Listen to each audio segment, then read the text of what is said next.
Jiminy.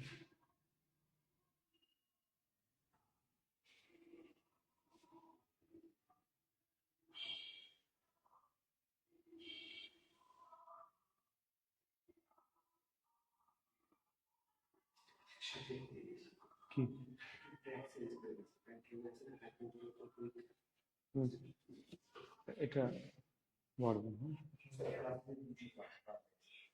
স্বাভাবিক এভাবে বাড়াতে হবে, নিজেকে চেঞ্জ করতে হবে।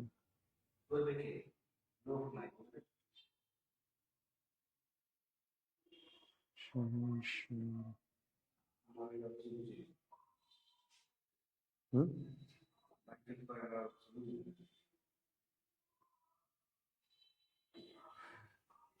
যে বোঝে না, যে বোঝে না, হ্যাঁ, তাকে যাক সমস্যা নেই। যে বোঝে না, ঠিক আছে, তাকে আপনি একটা কাজ করবেন, আমার সান্ডার কোর্সে পাঠিয়ে দেবেন। তেমন কিছুই নেই, যে বুঝবে তার জন্য একটি কোর্স আছে, সান্ডা কোর্স। আচ্ছা।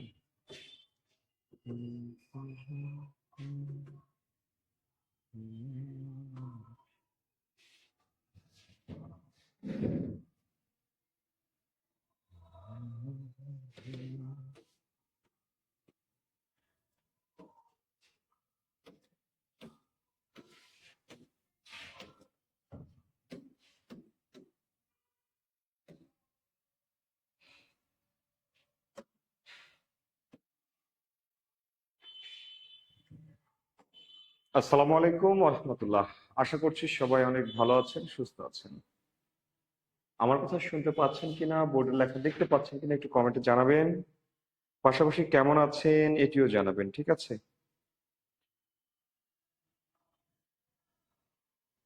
একটু জানাবেন আমার কথা শুনতে পাচ্ছেন কিনা আপনারা।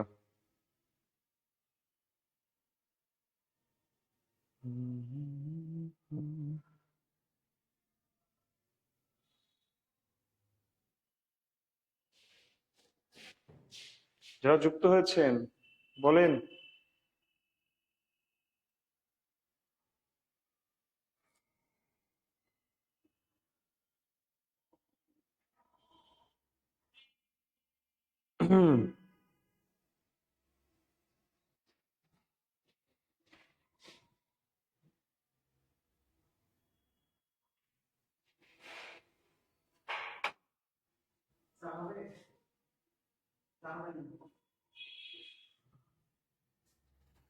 প্রদীপ দা,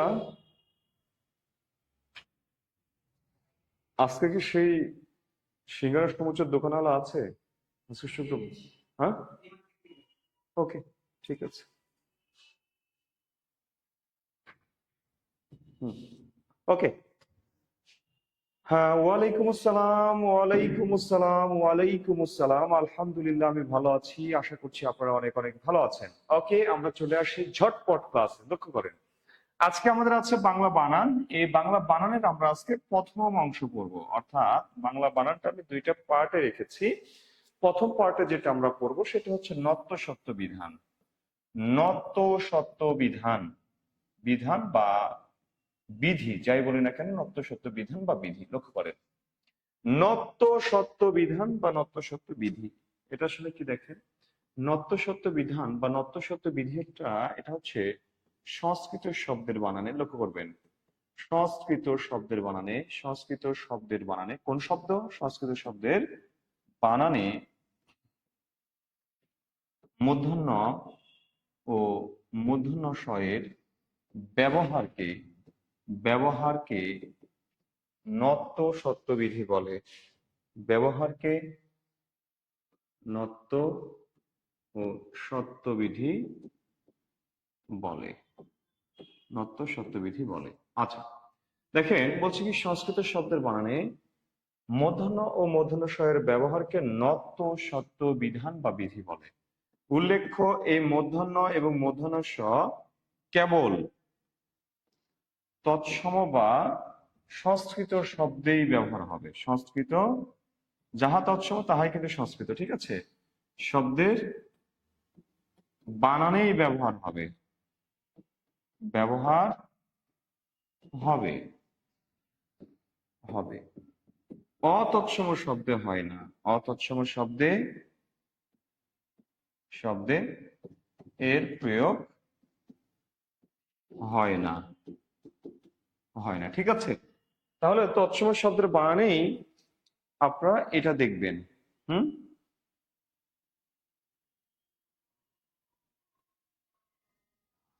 বুঝতে পেরেছেন? কেবল তৎসম শব্দের বানানেই আপনারা এই মূর্ধন্য এবং মূর্ধন্যকে দেখবেন। অন্য কোন শব্দে বা অন্য কোন জায়গায় আপনি অন্য কোন আহ ভাষার শব্দে আপনি মূর্ধন্য এবং মূর্ধন্য পাবেন না।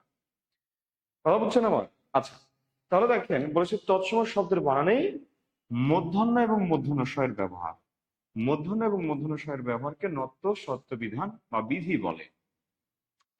এরপরে আসেন একটা তথ্য লিখবেন, নত্য সত্য বিধি ব্যাকরণের ধ্বনিতত্ত্বে আলোচিত হয়। ধ্বনিতত্ত্বে আলোচিত হয়, আলোচিত হয়, ধ্বনিতত্ত্বে আলোচিত হয়।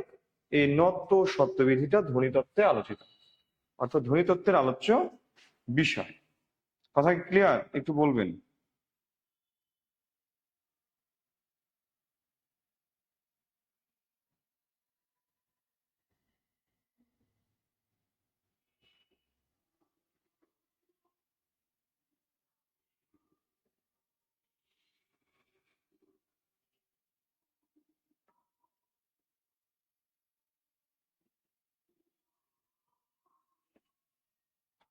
বুঝছেন কিনা বলেন?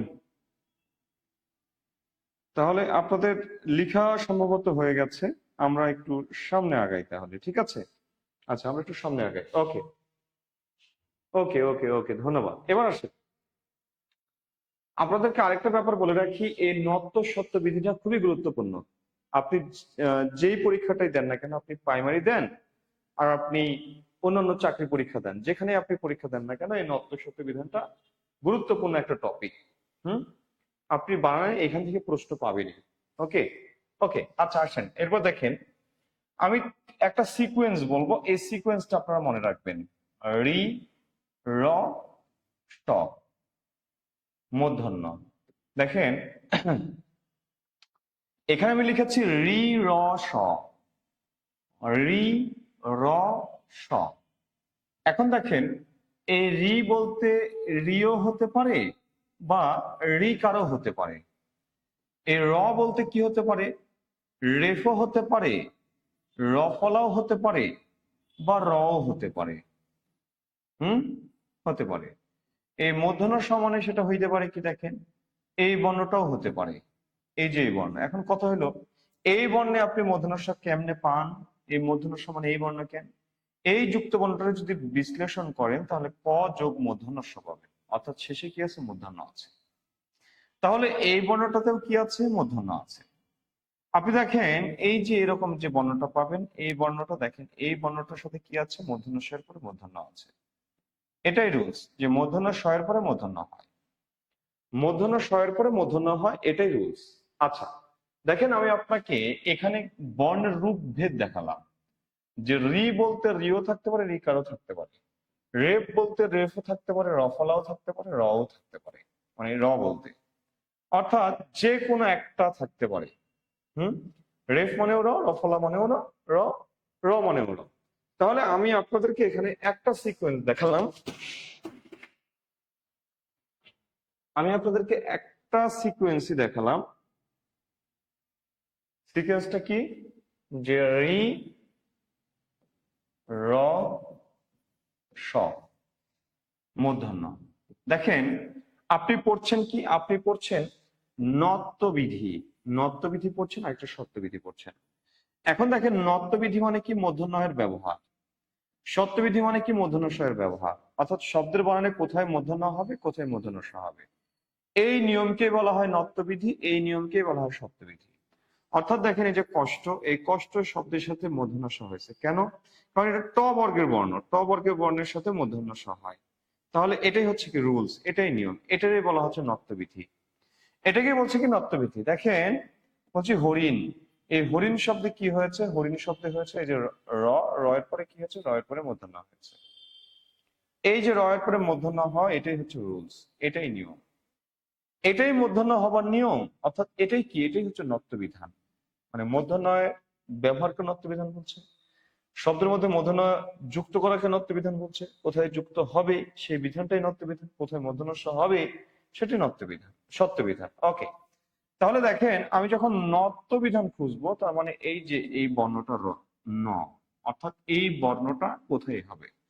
মনে রাখবেন এই যে রি র স, এই যে তিনটা বর্ণ লিখেছেন না, এই তিনটা বর্ণের পরে মূর্ধন্য হবে। এবার যদি আপনি এই স এর ব্যবহারটা দেখেন তাহলে স কাদের পরে আছে, স আছে রি আর র, এদের পরে কি আছে, এদের পরে আছে স। তাহলে মনে রাখবেন এই দুইটা বর্ণের পরেই কি হবে, এই দুইটা বর্ণের পরেই হবে মূর্ধন্য স। আমার কথা কি বুঝলেন বলেন। দেখেন আপনাকে আমি সিকোয়েন্সটা মনে রাখতে বলছি, রি র স তারপরে মূর্ধন্য, অর্থাৎ এই তিনটা বর্ণের পরে মূর্ধন্য হবে। দেখেন এই যে রি এবং র এরপরে কি, এই যে যখন আমি স এর কথা বলবো মানে সত্যবিধান, তখন এই শটা কার পরে আছে, শটা আছে রি আর র এর পরে, অর্থাৎ রি এবং র এর পরে মূর্ধন্য স হবে, রি র স এর পরে মূর্ধন্য হবে। এটাই হচ্ছে রুলস, এটাই নিয়ম। কথা বুঝলেন কিনা একটু বলবেন, কথা বুঝলেন কিনা একটু বলবেন, বুঝছেন কিনা একটু বলবেন। হ্যাঁ,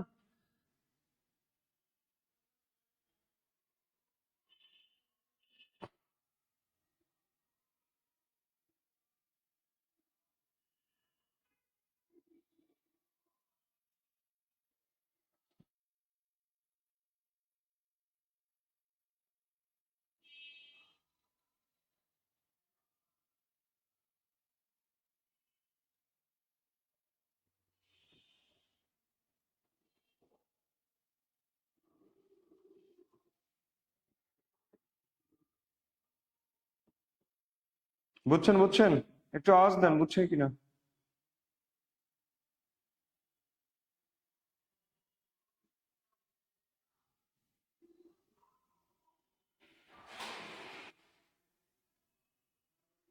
একটু আওয়াজ দেন, বুঝছেন কিনা। আর একবার বলবেন, কোনটা বলবো বলেন। থ্যাংক ইউ প্রদীপ দা, মনে আছে, ওয়েলকাম, বিসমিল্লাহ।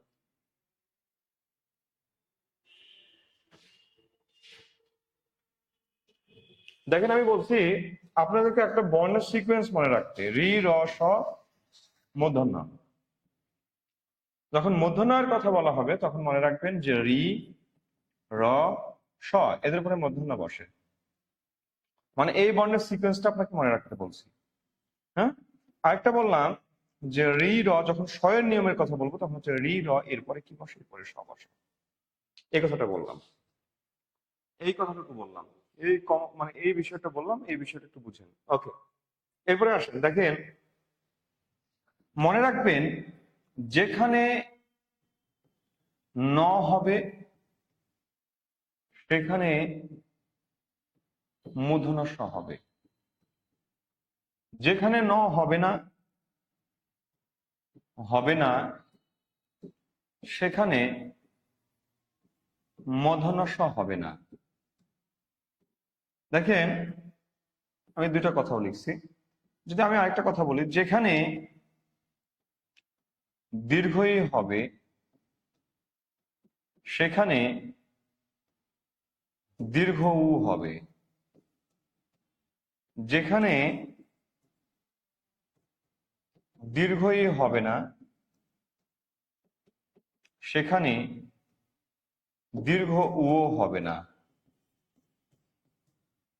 হুম, অর্থাৎ আমি আপনাকে বলতে চাচ্ছি, বোঝাতে চাচ্ছি, মূর্ধন্য আর মূর্ধন্য ষ এই দুটার রুলস সেম, রুলস একই রুলস সেম। হুম, আর একইভাবে মূর্ধন্য আর মূর্ধন্য ষ দুইটারই সেম, দীর্ঘই দীর্ঘই দীর্ঘ এদেরও সেম।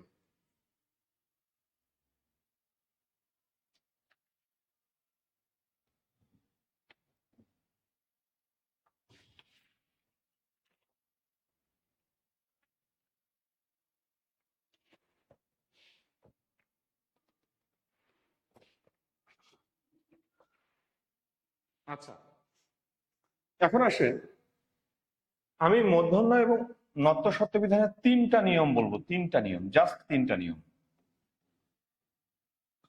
তিনটা নিয়ম বলবো। এই পাশে হচ্ছে মূর্ধন্য আর এই পাশে হচ্ছে মূর্ধন্য ষ। হুম, মূর্ধন্যয়ের দেখেন প্রথম নিয়মটা হচ্ছে কি, রি, র, স, এদের পরে মূর্ধন্য হয়। এখানে একই কথা, রি, র, এদের পরে কি হয়, মূর্ধন্য স হয়। দুই নম্বর কথা, ট বর্গের সাথে, ট বর্গের সাথে যুক্ত, যুক্ত ন কি হবে, যুক্ত ন মূর্ধন্য হবে।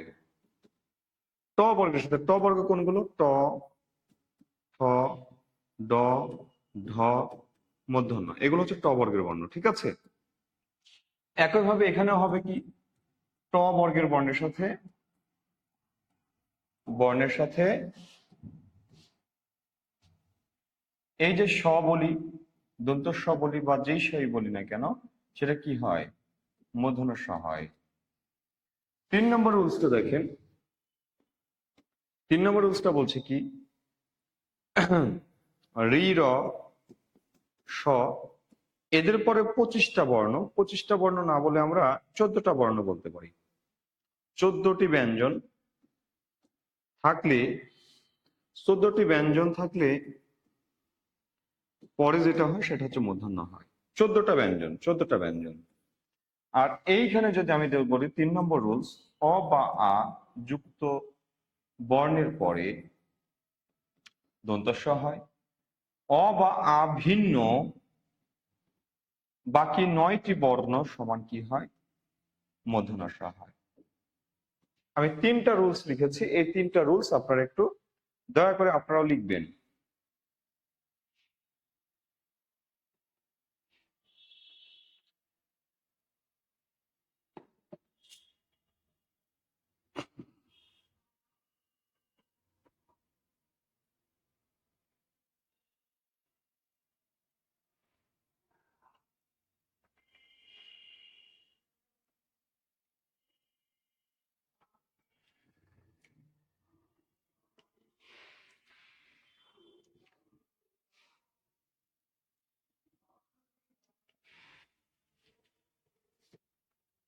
লেখা হলে একটু আমাকে জানাবেন।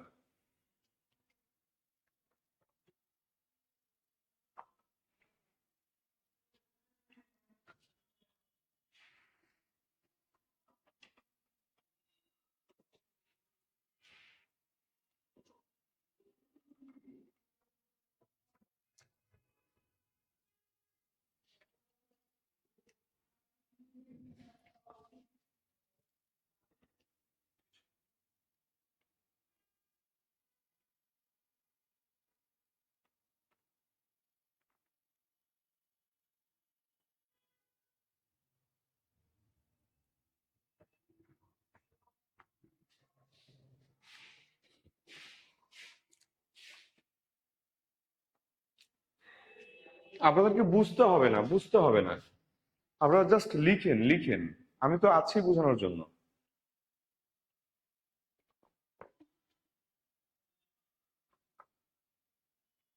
আপনারা জাস্ট লিখে যান।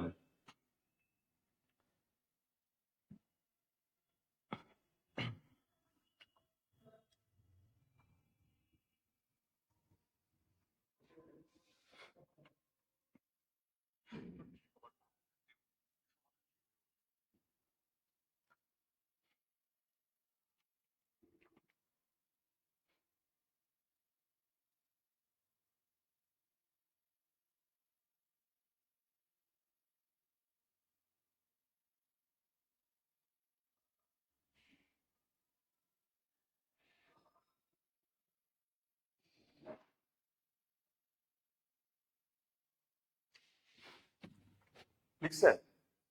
ওকে, লেখা হয়েছে, ধন্যবাদ। আসেন আমরা একটু উদাহরণে আসি। দেখেন, একটু তাকাবেন, হুম, একটু তাকাবেন, একটু তাকাবেন, এইদিকে একটু তাকাবেন, বোর্ডের দিকে একটু তাকান, দেখেন আমি এখানে বেশ কিছু শব্দ রেখেছি, দেখেন বেশ কিছু শব্দ রেখেছি শব্দগুলো দিকে তাকান একটু। দেখেন ঋণ, ঋণ। আমি আপনাকে কয়েকটা শব্দ বুঝিয়ে দিই, আপনি পারবেন।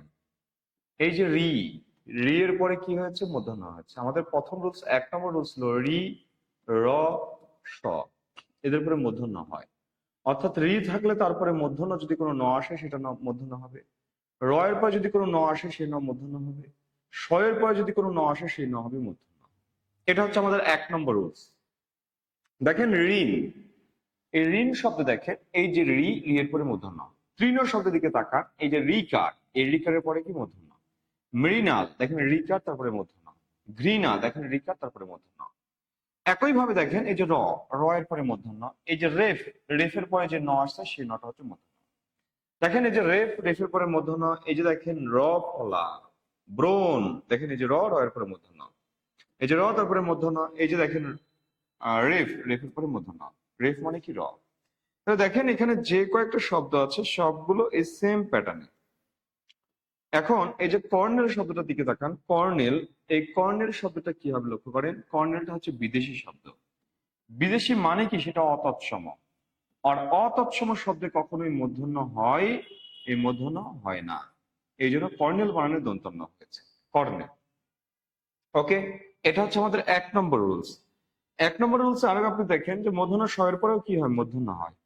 যেমন দেখেন যদি বলি কৃষ্ণ, এই কৃষ্ণ শব্দে এই যে মূর্ধন্য স তারপরে মূর্ধন্য হয়েছে, কেমন দেখেন এই যুক্ত বর্ণটারে ভাঙেন। এই যে দেখেন মূর্ধন্য স তারপরে কি আসছে? মূর্ধন্য আসছে, কৃষ্ণ। দেখেন এই যে দূষণ মূর্ধন্য, ভূষণ মূর্ধন্য, ভাষণ মূর্ধন্য, পোষণ মূর্ধন্য, লক্ষণ, দেখেন এই যে যুক্ত বর্ণ আপনাদেরকে বলেছে না, ক আছে আর কি আছে? মূর্ধন্য স আছে। মূর্ধন্য স এর পরে কি আসবে? এই যে মূর্ধন্য আসবে, মূর্ধন্য আসবে। আকর্ষণ, দেখেন এই স তারপরে মূর্ধন্য। এই যে দেখেন রেফ, রেফ মানে র, র এর পরে কি বসে? মূর্ধন্য স বসে, এই জন্য মূর্ধন্য স এখানে বসছে, আকর্ষণ। বিভীষণ মূর্ধন্য বসছে, দেখেন বিচক্ষণ মূর্ধন্য বসছে।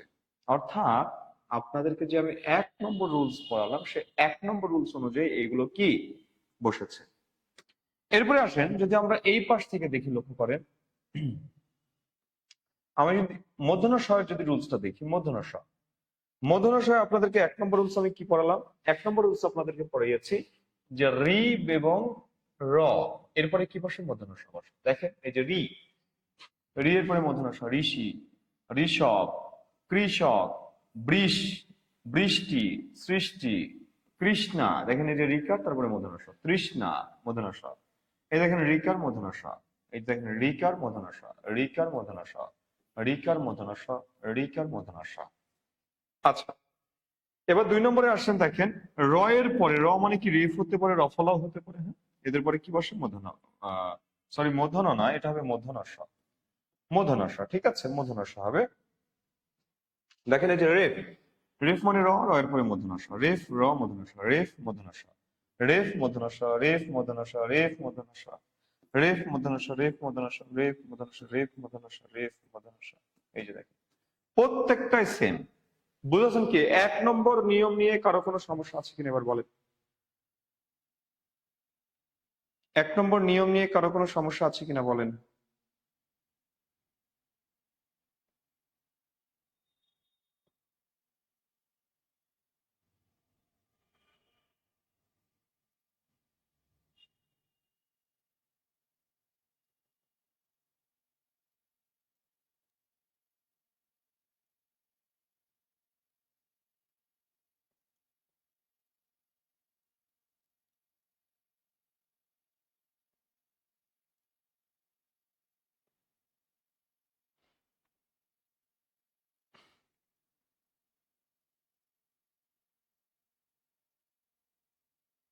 লিখেছেন? ওকে, বুঝছেন বুঝছেন, হ্যাঁ বুঝছি, ধন্যবাদ। এবার আসেন, পরে আসেন। এবার 2 নম্বর রুলসে আসি আমরা। 2 নম্বরে বলেছিলাম কি? ট বর্গের সাথে, দেখেন ট বর্গের সাথে কি হবে? মূর্ধন্য হবে, লক্ষ্য করেন। ট বর্গের সাথে মূর্ধন্য। দেখেন এই যে ট বর্গ, ট বর্গ মানে কি? ট, ঠ, ড, ঢ, মূর্ধন্য। এটা হচ্ছে ট বর্গ। দেখেন এই যে কণ্ঠ, ঘন্টা, কণ্ঠ, কাণ্ড, বন্টন, কণ্ঠন, কণ্ঠ, কুকমুন্ডক, বন্টিত, কণ্ঠ, কুণ্ঠা, নির্ঘণ্ট, দেখেন প্রত্যেকটাতে মূর্ধন্য। প্রত্যেকটা যুক্ত বর্ণে দেখেন মূর্ধন্য পাবেন। মূর্ধন্য আপনি পাবেনই পাবেন, পাবেন পাবেন পাবেন, আর কোনো কথা নাই, পাবেনই আপনি। হুম, পাবেনই। এখন আবার এই পাশে দেখেন বলছে কি কষ্ট, নষ্ট, স্রষ্টা, কাষ্ঠ, পুষ্টি। লক্ষ্য করেন ট বর্গের সাথে স যুক্ত হয়েছে, সেই স মূর্ধন্য। এই যে স, এই স এর সাথে ট বর্গ, দেখেন মূর্ধন্য স এর সাথে ট বর্গ যুক্ত হয়েছে। দেখেন কষ্ট, নষ্ট, স্রষ্টা, কাষ্ঠ, পুষ্টি, পুষ্ট, কুষ্ঠ, স্পষ্ট, সুষ্ঠু, দুষ্টু, পৃষ্ঠা, পরিশিষ্ট, কাষ্ঠ, ওষ্ঠ, ঠিক আছে শেষ পর্যন্ত। প্রত্যেকটা শব্দ দেখেন মূর্ধন্য। বুঝলেন কিনা বলেন?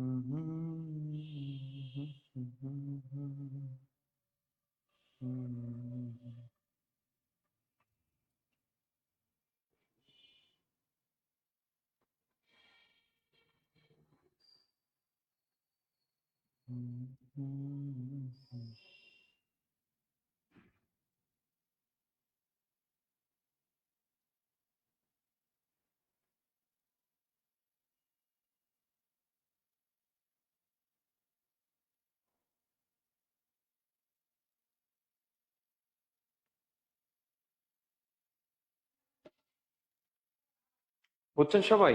ওকে, এবার আসেন স্যার, যুক্ত বর্ণের সাথে যে নটা, সেটা তো দন্ত ন, না মূর্ধন্য, তা বুঝবো কি?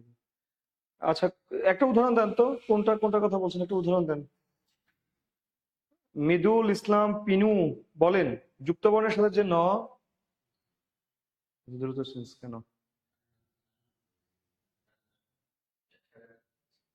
ক্লাস ছিল আরেকটা? কার ক্লাস ছিল? ও, চেঞ্জ করেন, আপনারাই খুশি থাকেন।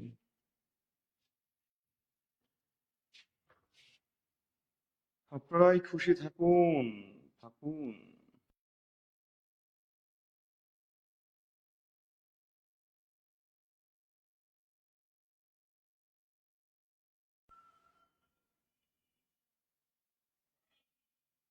কোন ঘাটে যাইবা তোমার নাম।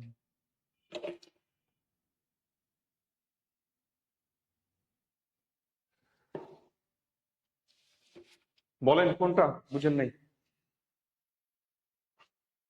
শাহাদাত রাকিব, ওয়ালাইকুম আসসালাম। এত পরে আসলে হবে? বলেন।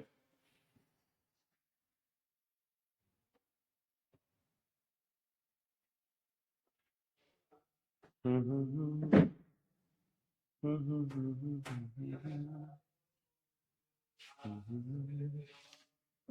এই যে এই বর্ণের সাথে মনে রাখবেন সবসময় মূর্ধন্য হয়। এই যে মূর্ধন্য স যোগ মূর্ধন্য, আপনাকে যুক্ত বর্ণ চিনতে হবে তো। হুম, বুঝছেন? এই যে হ, হয়ের পাশে থাকলে দন্তন্য, হয়ের পাশে থাকলে দন্তন্য। আর হয়ের নিচে থাকলে কি, হয়ের নিচে এরকম যদি থাকে তাহলে সেটা হবে মূর্ধন্য। নিচে থাকলে মূর্ধন্য, আর পাশে থাকলে দন্তন্য, ঠিক আছে? এগুলো কমন বিষয়, এগুলো জেনে রাখতে হবে আপনাদের। আচ্ছা, এরপরে আসেন আমরা কিছু উদাহরণ দেখি, লক্ষ্য করেন। এরপরে কিছু তথ্য দেখি। বলছে তৎসম শব্দের ট বর্গের সাথে ধ্বনির সাথে যুক্ত ন। এই যে দেখেন অতৎসম শব্দের বানানে ট বর্গের সাথে কি বসে? দন্ত ন হয়। এটা ছিল তৎসম শব্দের বানানে। আর এবার বলছি অতৎসম। অতৎসম যেমন দেখেন গুন্ডা দেশি শব্দ, ঝান্ডা হিন্দি শব্দ, লুণ্ঠন সরি লণ্ঠন। এই লণ্ঠন মানে কি? লণ্ঠন মানে হচ্ছে হারিকেন। হারিকেন, হারিকেনকে বলা হয় লণ্ঠন বা বাতি। ওই যে বাতি হারিকেন টাইপের যেটা, এটাকে বলা হয় লণ্ঠন। তাহলে এটা হচ্ছে ইংরেজি শব্দ লণ্ঠন, ঠিক আছে? আর যদি বলা হয় লুণ্ঠন, লুণ্ঠন, তাহলে লুণ্ঠন হবে মূর্ধন্য দিয়ে, মনে রাখবেন। এই লুণ্ঠনটা হবে মূর্ধন্য দিয়ে। কেন? এই লুণ্ঠন বলতে বোঝায় ছিনতাই করা, কেড়ে নেওয়া, ঠিক আছে? এই দুইটা শব্দের বানান আলাদা, লণ্ঠন আর লুণ্ঠন। লুণ্ঠন মানে মূর্ধন্য, আর লণ্ঠন মানে দন্তন্য। ওকে, দেখেন ডান্ডি। ডান্ডি কি শব্দ? ডান্ডি দেখেন, ডান্ডি প্যান্ট, এগুলো ইংরেজি শব্দ। স্ট্যান্ড ইংরেজি শব্দ। ডান্ডা ঠান্ডা হিন্দি শব্দ। স্টুডেন্ট ইংরেজি শব্দ। আন্ডা, আন্ডা মানে কি ডিম, বাংলা শব্দ। কান্ডারি বাংলা শব্দ। প্যান্ডেল, পান্ডা এগুলো নেপালি শব্দ। তাহলে এগুলো হচ্ছে অতৎসম শব্দ, আর অতৎসম শব্দে কখনোই মূর্ধন্য ষ হয় না। এই জন্য আমি আপনাদেরকে বলছি তৎসম শব্দের বানানে মূর্ধন্য এর ব্যবহার, কেবল তৎসম শব্দের বানানেই ব্যবহার হয়। ওকে, এরপরে আসলে দেখেন অতৎসম শব্দের ট বর্গের সাথে ধ্বনির সাথে যুক্ত স মূর্ধন্য স বসে না। লক্ষ্য করেন, অতৎসম শব্দের এখানে মূর্ধন্য স লেখা আছে, মূর্ধন্য স হবে না, এইটা হবে দন্ত স, দন্ত স। ঠিক আছে, এটা একটু প্রুফ দেখা লাগতো, আমাদের দেখা হয়নি।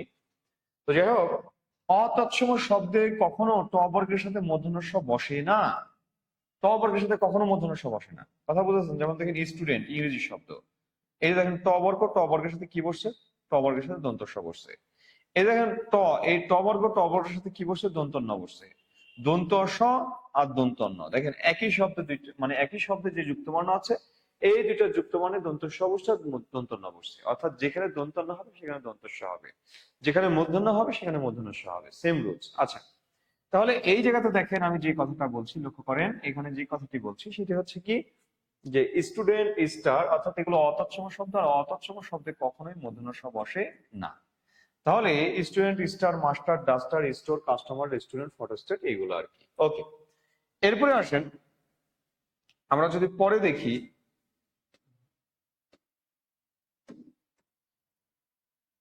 পরেরটা যদি আমরা দেখি, লক্ষ্য করেন 3 নম্বর রুলসটা আমরা একটু দেখবো। 3 নম্বর রুলস, 3 নম্বর রুলসটা কি দেখেন, লক্ষ্য করেন 3 নম্বর রুলসটা দেখেন একটু, বলছি রি, র, স, এদের পরে দেখেন 14টা ব্যঞ্জন, 14টা কি ব্যঞ্জন যদি থাকে, 14টা ব্যঞ্জন যদি থাকে, তাহলে তারপরে কি বসে? তারপরে মূর্ধন্য বসে। 14টা ব্যঞ্জন বর্ণ থাকলেই তারপরে মূর্ধন্য বসবে, 14টা ব্যঞ্জন থাকলে তারপরে মূর্ধন্য বসবে। দেখেন রি, রি এর পরে কি বসছে? রি এর পরে মূর্ধন্য বসছে, অর্থাৎ রি, এই রি এর পরে মূর্ধন্য বসছে ডিরেক্ট, অর্থাৎ এই 3টা বর্ণের পরে ডিরেক্ট মূর্ধন্য বসে। আর যদি এই 3টা বর্ণের পরে বেশ কিছু বর্ণ থাকে এবং তাদের পরে যদি মূর্ধন্য আসে, তাহলে মনে করবেন যে এর মাঝে 14টা বর্ণ আছে। 14টা বর্ণের যে কোনো বর্ণ আছে, যেমন কি 14টা বর্ণ কি কি দেখেন, ক বর্গ। এই ক বর্গের বর্ণ কয়টা? ক বর্গের বর্ণ হচ্ছে 5টা। কি কি 5টা? হচ্ছে ক, খ, গ, ঘ, ঙ। এরপরে আছে প বর্গ। প বর্গের বর্ণ কয়টা? প বর্গের বর্ণ 5টা। কি কি দেখেন, প, ফ, ব, ভ, ম। এরপরে দেখেন আছে কি অন্তস্থ জ, অন্তস্থ হ, হ অনুসার। দেখেন মোট কয়টা? অন্তস্থ জ, অন্তস্থ হ অনুসার, এখানে 4টা। তাহলে 5 5 10 আর 4 14। এই 14টা বর্ণ যদি থাকে, যে কোনো ভাবে যদি থাকে, তাদের পরে কি বসবে? মূর্ধন্য বসবে।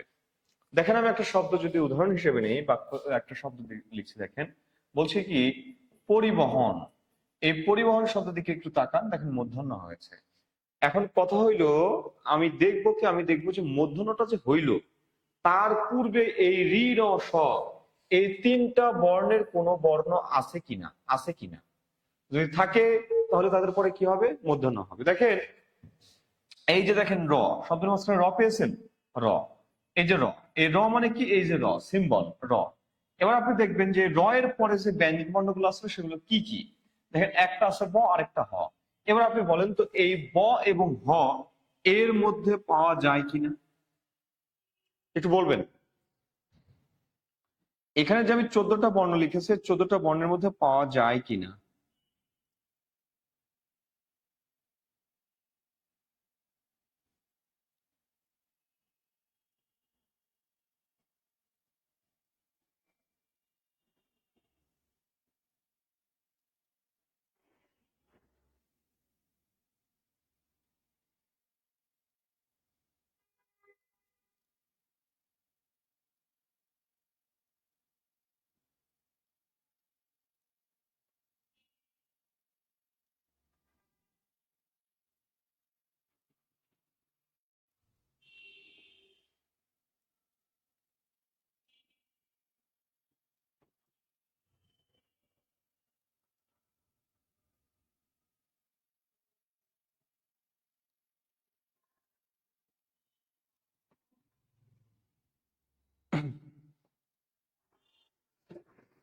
পাওয়া যায়, পাওয়া যায়।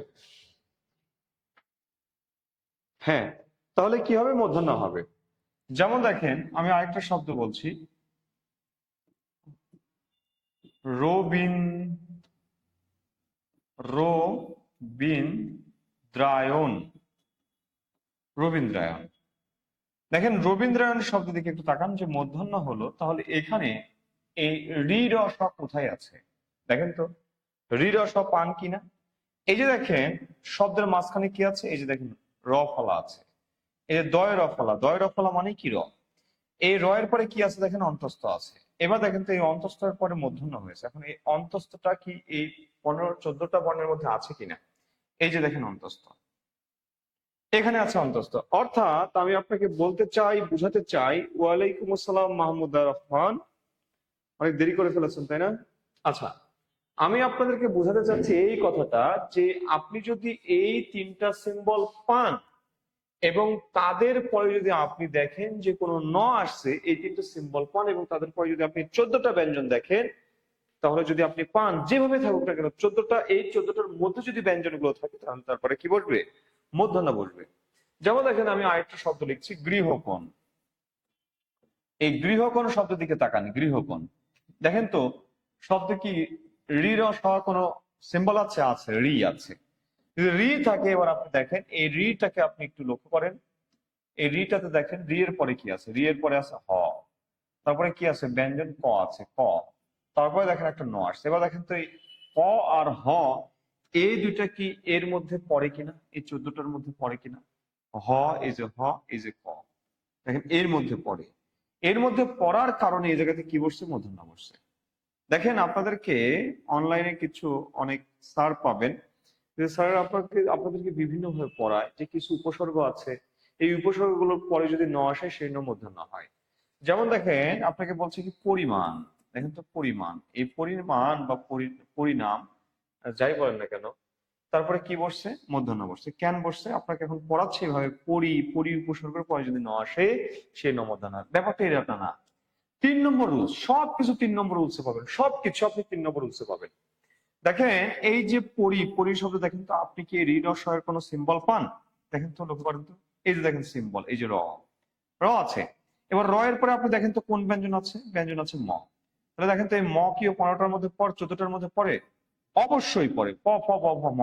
যদি পড়ে তাহলে তারপরে কি আসবে, মূর্ধন্য আসবে, মূর্ধন্য আসবে। দেখেন আপনাকে পড়াচ্ছে কি, প্রাণ হো, প্রাণ হো, দেখেন প্রাণ হো বলছে মূর্ধন্য। আপনাকে বলাচ্ছে কি, যে এই পয়রফলা, পরা, হ্যাঁ, পরি, এদের পরে মূর্ধন্য ন আসলে মূর্ধন্য হয়। ভাই এগুলো সব ভোকাস কথা। দেখেন 3 নম্বর নিয়ম, সব 3 নম্বর নিয়ম। আপনি দেখেন তো শব্দে কি কোনো রি রস আছে? এই যে আছে, র আছে।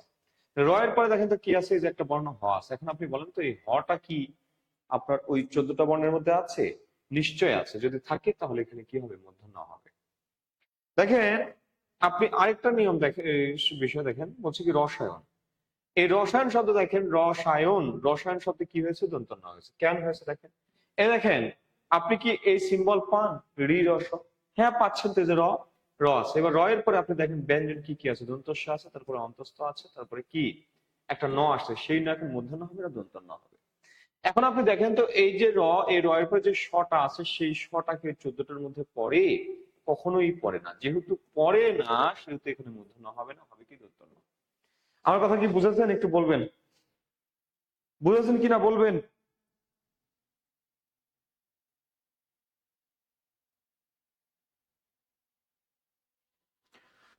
ওকে মাহমুদুর রহমান, সুস্থভাবে আসেন, এরপরে ক্লাস করিয়েন, ঠিক আছে? আপনার জন্য শুভকামনা রইল। বুঝছেন, বুঝছেন? মোহাম্মদ আল আমিন, বুঝেছি স্যার, খুব সুন্দর করে বুঝেন, হ্যাঁ। ধন্যবাদ আঞ্জুমান আরা আখি, আপনি সবার থেকে আলাদা আছেন, ধন্যবাদ, থ্যাংক ইউ। বুঝছেন? ওকে, ধন্যবাদ, বুঝেছেন। তাহলে তাহলে আমি আপনাদেরকে যে কথাটা বললাম, দেখেন আপনাদেরকে আমি কিন্তু বলেছি মূল নিয়ম হচ্ছে 3টা, এই 3টার বাইরে কোনো নিয়ম নাই। কিন্তু আপনারা যখন বইগুলো পড়বেন, সেই বইগুলোতে দেখবেন 12-14টা নিয়ম আছে। এই 12-14টা নিয়ম হচ্ছে আপনাকে বোকা বানানো, কথা বুঝেছেন? এগুলো আপনার মনে থাকবে না। এই 3 নম্বর নিয়মটাতে আপনি সব উদাহরণ পাবেন। অর্থাৎ এই ন থেকে যদি প্রশ্ন আসে 100টা প্রশ্নের মধ্যে আপনি দেখবেন এই 3 নম্বর নিয়ম থেকে এসেছে মিনিমাম 80টা প্রশ্ন। 100টা প্রশ্নের মধ্যে মিনিমাম 80টা প্রশ্ন এসেছে এই 3 নম্বর রুলস থেকে। একইভাবে এই সত্য বিধানের ক্ষেত্রে আপনি যদি 100টা প্রশ্ন দেখেন, 100টা প্রশ্নের মধ্যে আপনি দেখবেন 80টা প্রশ্ন এসেছে এই 3 নম্বর রুলস থেকে, 3 নম্বর নিয়ম থেকে এসেছে। সুতরাং আপনার জন্য এই 3 নম্বরটা খুবই গুরুত্বপূর্ণ। ওকে, তাহলে আমি মনে করি আপনারা বুঝেছেন বিষয়টা। এবার দেখেন, একটু লক্ষ্য করেন, এখানে আমার যে উদাহরণগুলো আছে দেখেন, প্রত্যেকটা উদাহরণে দেখেন, এই যে দেখেন রিকার, এই যে প প এই 14টার মধ্যে পড়ে, যেহেতু পড়ে তারপরে মূর্ধন্য। দেখেন এই যে র, হরিণ, এই হরিণের এই যে র, র এর পরে কি বসছে? ন বসছে। ওকে, উত্তরায়ণ, এই যে দেখেন র, এই র এর পরে কি আছে? অন্তস্থ, 14টার মধ্যে পড়ে, এই জন্য মূর্ধন্য। অর্পণ, ঠিক আছে, দেখেন অর্পণ, এই যে রেফ, রেফের পরে কি আছে? প আছে, এই প এই 14টা বর্ণের মধ্যে পড়ে, এই জন্য মূর্ধন্য হয়েছে। ওকে, আপনারা এগুলো সব পারবেন, আমি দেখিয়ে দিচ্ছি, আপনারা এগুলো সব পারবেন। এবার দেখেন আপনাদের সেই টিচারদের আমি কিছু রুলস দেখাচ্ছি, যেমন প্র, পরা, পূর্ব, অপর, এগুলোর পরে কি বসে? যদি অনহ আসে, আপনাকে পড়াবে, যদি অনহ আসে, সেই অনহটা মূর্ধন্য হয়ে যায়। এখন দেখেন আপনাকে আমি সেই ওয়ে শেখাবো না, সেটা পড়াবো না। দেখেন এই যে এখানে যে উপসর্গগুলো আছে, প্র, পরা, পূর্ব, অপর, যে উপসর্গগুলো আছে প্রত্যেকের সাথে দেখেন এই যে র ফলা, এই দেখেন র, এই যে রেফ, রেফের পরে কি আছে? ব আছে, এই বটা দেখেন 14টা বর্ণের মধ্যেই পড়ে, প, ফ, ব। কথা বুঝেছেন? ওকে, এই জন্য এদের পরে কি বলছে? অনহ আসলে সে অন্যটা মূর্ধন্য হয়। আপনাকে এইভাবে করতে হবে না। আপনি অপরাহ্ন শব্দের দিকে তাকান, এই যে শব্দের মধ্যে র পেয়েছেন, পেয়েছেন, র মানে কি? সিম্বল। এবার দেখেন হ আছে, হ যেহেতু আছে তারপরে কি হবে? মূর্ধন্য হবে। নিয়ম শেষ। দেখেন আপনি যদি পরেরটা দেখেন, এখানে আপনাদেরকে এই নিয়মটাই শিখিয়েছে। হ্যাঁ, এই নিয়মটা শিখিয়েছে। দেখেন এই যে দেখেন প্র, পরি, পরানির। হ্যাঁ, প্র, পরি, পরানির, দেখেন প্রত্যেকটার সাথে কি আছে? মূর্ধন্য আছে, সরি র আছে, র। যদি র যেহেতু যদি থাকে, র যদি থাকে তাহলে কি হবে? র যদি থাকে তাহলে কি হবে বলেন? মূর্ধন্য হবে না? মূর্ধন্য হবে, বুঝছেন কিনা একটু বলবেন?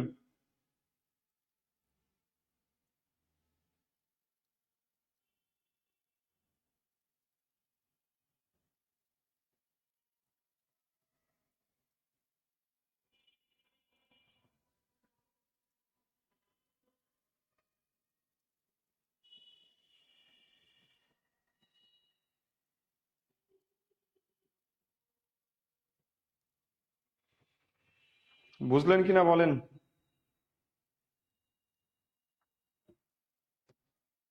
হুম, এখন দেখেন, তাহলে এই যে দেখেন পয়রফলা প্র আছে, তারপরে কি আছে? ম আছে, ম এর পরে কি? ন হয়েছে, মানে এই 14টা বর্ণের মধ্যেই থাকবে। দেখেন এই যে ন, আচ্ছা ন, এই যে র, র এর পরে কি করছে? ন বসছে, র এর পরে ন বসছে। দেখেন এই যে র, এই র এর পরে কি আসছে? ন আসছে। এই যে র, তারপরে ন আসছে। এই যে রেফ, রেফ এর পরে ন আসছে। অর্থাৎ এইগুলো সেই রুলস। এখানে দেখেন যে শব্দগুলো আছে, এই 3টে শব্দ একটু কারেকশন করবেন। পরিবহন বানানটা হবে পরিবহন, হ্যাঁ, মূর্ধন্য হবে। এই গৃহায়ন শব্দটা হবে কি? গৃহায়ন শব্দটা দন্তন্য হবে, গৃহায়ন দন্তন্য হবে। আর এই পরাগায়নটাও দন্তন্য হবে, পরাগায়ন। এই 3টে শব্দ একটু ব্যতিক্রম, মানে এই 3টে শব্দ একটু আলাদা। আপনারা সরি, এই 2টো শব্দ একটু আলাদা। দেখেন এই 2টো শব্দ আপনারা একটু নোট করবেন। এগুলোতে দন্তন্য হয়, মূর্ধন্য হয় না। এই 2টো শব্দে মূর্ধন্য হয় না, দন্তন্য হয়। হ্যাঁ, একটু নোট করবেন, বুঝছেন?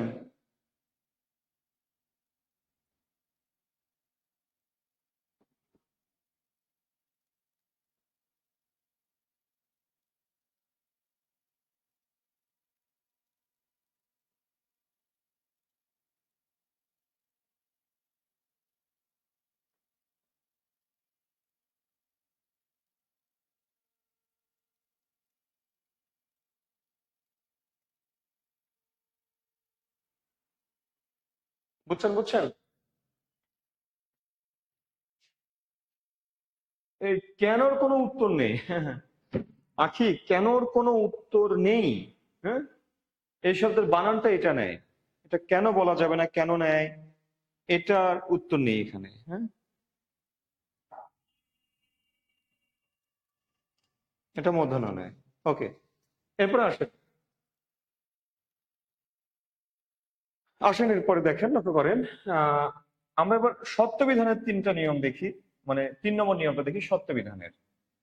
সত্যবিধানের 3 নম্বরটা নিয়মটা দেখেন, একেবারে সহজ। দেখেন, আপনি দন্ত স ব্যবহার করবেন কখন? পূর্বের যে বর্ণটা আছে সেই বর্ণটা যদি অ বা আ হয়। আপনি মূর্ধন্য ষ ব্যবহার করবেন পূর্বের বর্ণটা যদি এই অ আ ছাড়া, দেখেন তো স্বরবর্ণ কয়টা? স্বরবর্ণ হচ্ছে 11টা। 11টার মধ্যে থেকে যদি আপনি 2টা বাদ দেন, বাকি কয়টা থাকে? 9টা। এই 9টার পরে সর্বদা মূর্ধন্য ষ হবে। 9টার পরে সর্বদা মূর্ধন্য ষ হবে। দেখেন, বলছি কি, দুষ আচ্ছা দুষ্কৃত না লিখি। হুম, আচ্ছা, দুষ্কৃতই লিখি। ওকে, দেখেন দুষ্কৃত শব্দটার দিকে তাকান। এই যে লক্ষ্য করেন, এই যে মূর্ধন্য ষ, কেন মূর্ধন্য ষ হয়েছে? কারণ তার পূর্বে যে বর্ণটা আছে সেই বর্ণের সাথে একটা রসুকার আছে।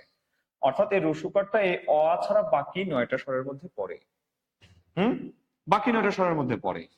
বা দেখেন, আমি যদি আরেকটা শব্দ বলি, আমি যদি বলি কি আবিষ্কার। আবিষ্কার শব্দের দিকে দেখেন, এই যে মূর্ধন্য ষ হয়েছে, কেন হয়েছে জানেন? এই যে আগের যে বর্ণটা আছে এই বর্ণের সাথে কি আছে? রস্বইকার, যেটা বাকি 9টার মধ্যে পড়ে। দেখেন, শব্দ লিখছি নমস্কার। এই নমস্কারে দেখেন দন্ত শয়ে কয়ে হয়েছে নমস্কার। লক্ষ্য করেন, দন্ত শয়ে কয়ে। তাহলে এখানে দন্ত স কেন হইলো? দন্ত স হলো, দেখেন এই যে আগের বর্ণ, এই আগের বর্ণ কি আছে? অ আছে। কোনো কার নেই, মানে অ আছে। এই অ এর প্রভাবে এটা দন্ত স হয়েছে। অ এর প্রভাবে এটা কি হয়েছে? দন্ত স হয়েছে।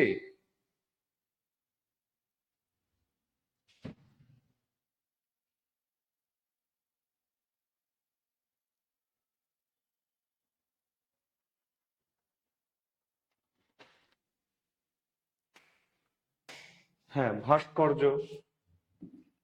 ভাস ভাস্কর্য। হুম, ভাস্কর্য। তা হচ্ছে কি, আহ আর অনেক শব্দ আছে, যেমন তিরস্কার। দেখেন, আপনাদেরকে আমি কালকে সুন্দর একটা শব্দের নোট দিয়েছি, নোট। সেখানে লেখা আছে, দেখেন, দেশি শব্দ যেটা আছে, দেশি শব্দ দেখেন, গঞ্জ। গঞ্জ দেশি শব্দে আছে নবম দশম শ্রেণীর বই অনুযায়ী। কিন্তু আবার অভিধান অনুযায়ী গঞ্জ ফার্সি শব্দ। দেখেন, সেখানে আমি সুন্দর করে নোট করে দিয়েছি। সুন্দর করে নোট করে দিয়েছি, আপনারা একটু দেখবেন। এটা দেখলে আশা করছি আপনাদের এই কোশ্চেন গুলো থাকবে না। হ্যাঁ, দেখবেন ওগুলো। আচ্ছা, এবার আসেন, দেখেন, লক্ষ্য করেন। তাহলে এই যে এখানে দন্তস্ব কেন হলো? দন্তস্ব হয়েছে তার পূর্বের বর্ণের কারণে। কারণ পূর্বের বর্ণে কোনো কার নেই, এই জন্য এটা কি হয়েছে? দন্তস্ব হয়েছে। এবার একটু লক্ষ্য করেন, আমরা উদাহরণে চলে যাই। দেখেন, এই রুলসে দেখেন এই উদাহরণগুলো আছে। দেখেন,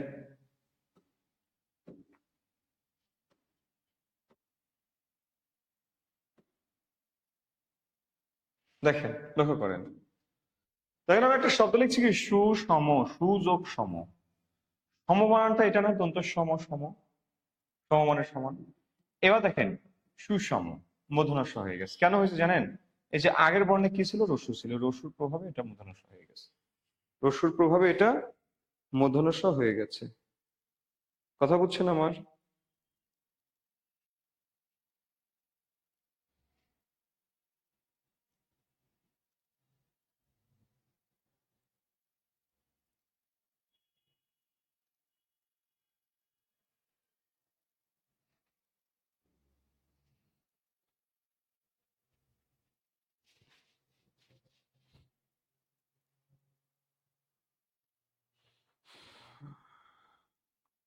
বুঝেছেন? বলেন।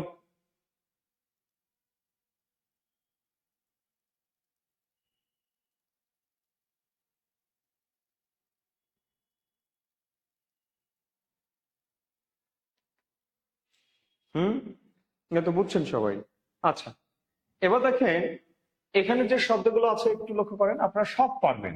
দেখেন, এই যে মূর্ধন্য ষ কেন হলো এই জায়গাতে? আগের বর্ণে কি আছে? রস্বইকার। দেখেন, এই জায়গাতে মূর্ধন্য ষ কেন হলো? আগের বর্ণে রস্বইকার। মূর্ধন্য ষ কেন হলো? আগের বর্ণে রস্বইকার। দেখেন, আগের বর্ণ, এই যে মূর্ধন্য ষ, আগের বর্ণে রস্বই। মূর্ধন্য ষ, আগের বর্ণে রস্বই। মূর্ধন্য ষ, দেখেন, আগের বর্ণে রস্বই। মূর্ধন্য ষ, আগের বর্ণে রস্বই। ঠিক আছে, প্রত্যেকটাতে আপনি এটাই পাবেন। বা এদিকে তাকান, নিচের গুলোতে তাকান, এই যে এখানে তাই আছে। এবার দেখেন, বলছে পুরুষবাচক এটারও আপনি অনেকগুলো রুলস পাবেন। আপনি যদি এই যে বাজারে যে বইগুলো আছে, হ্যাঁ, বলেন বলেন শাহাদাত রাকিব, বলেন টপিকের বাইরে কি প্রশ্ন করতে চান বলেন।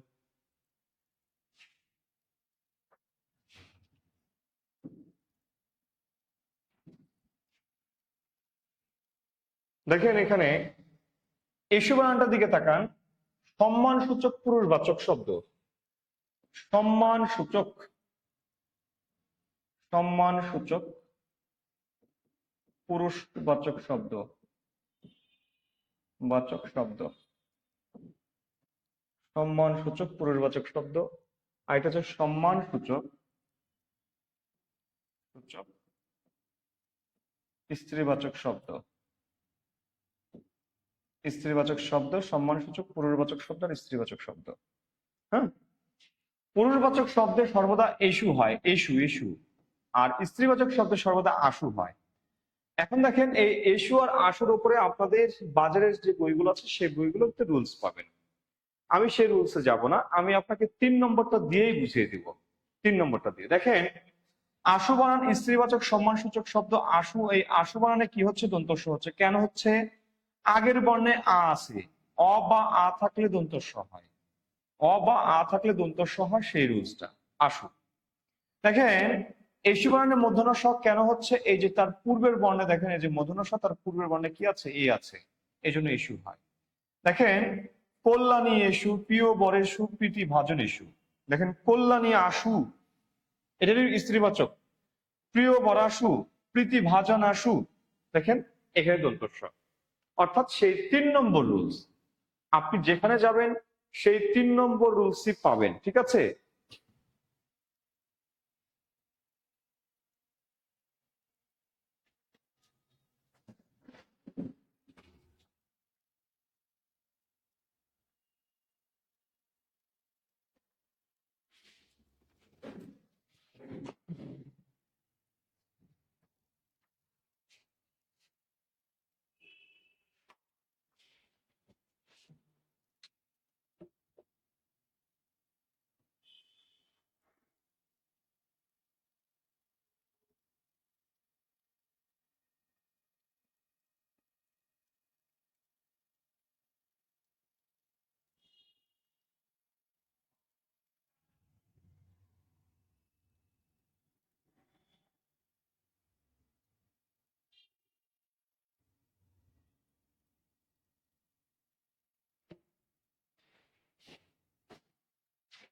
বনস্পতি শব্দটি পুরাতন আলাউদ্দিন আজাদ স্যারের বইয়ে নিপাতনে সিদ্ধ সন্ধি দেওয়া, কিন্তু অগ্রদূত বইয়ে বিসর্গ দেওয়া।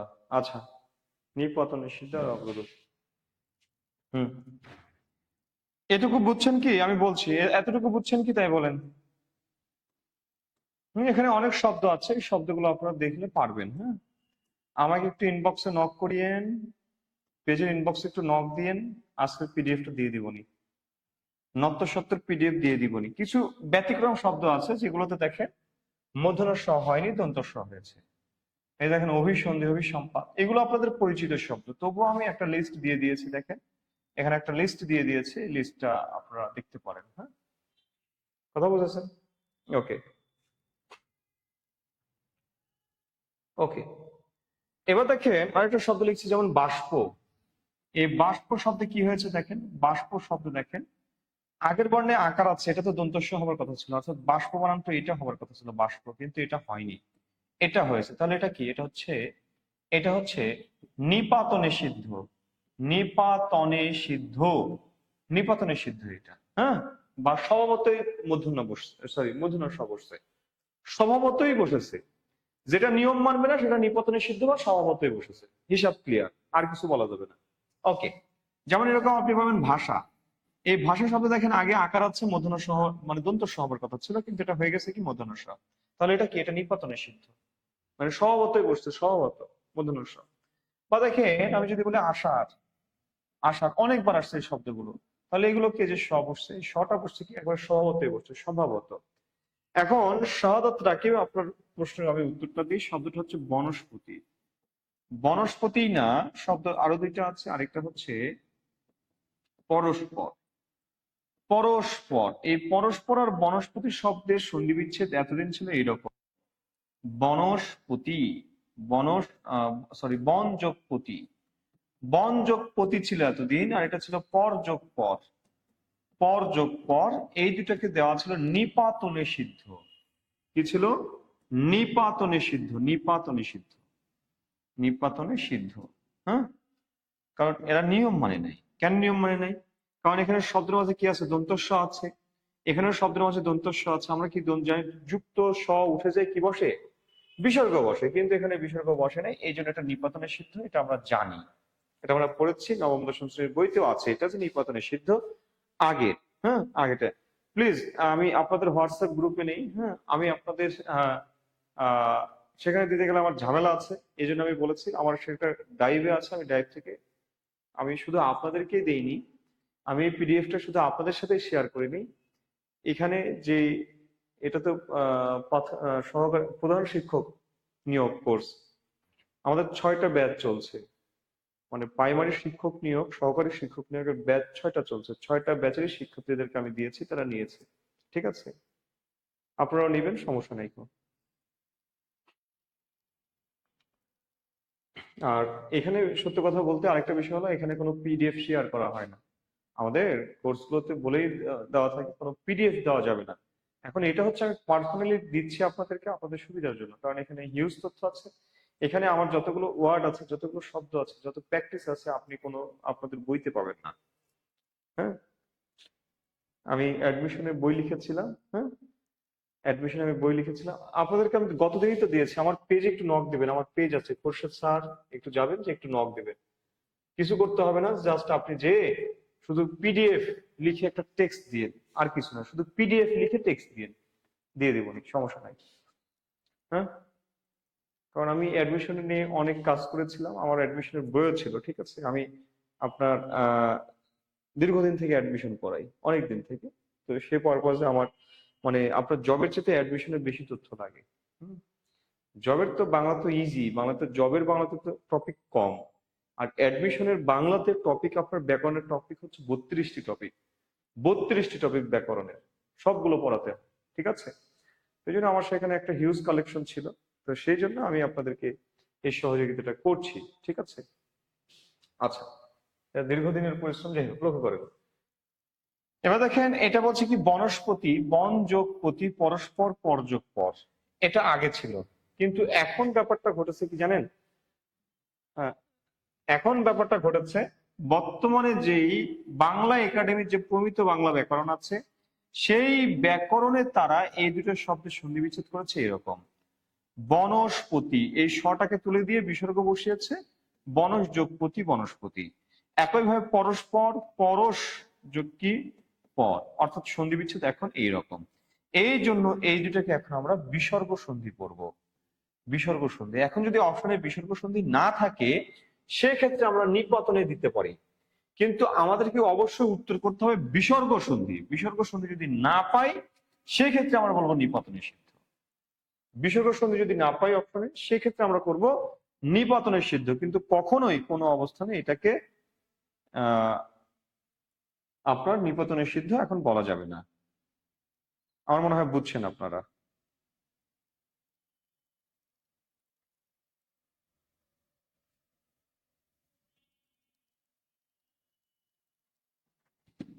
আমার মনে হয় আপনারা বুঝেছেন। হ্যাঁ, আচ্ছা, এরপরে আসেন, এটা গেল তো আমাদের 3 নম্বর রুলস, কথা বুঝেছেন, 3 নম্বর রুলস।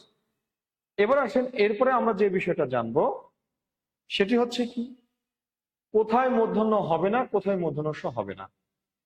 এই নিয়মটা একটু দেখবেন, এটা খুবই গুরুত্বপূর্ণ, কোথায় মূর্ধন্য হবে না আর কোথায় মূর্ধন্য ষ হবে না। দেখেন, লক্ষ্য করেন, যেখানে মূর্ধন্য হবে না সেখানে মূর্ধন্য ষ হবে না, সহজ হিসাব।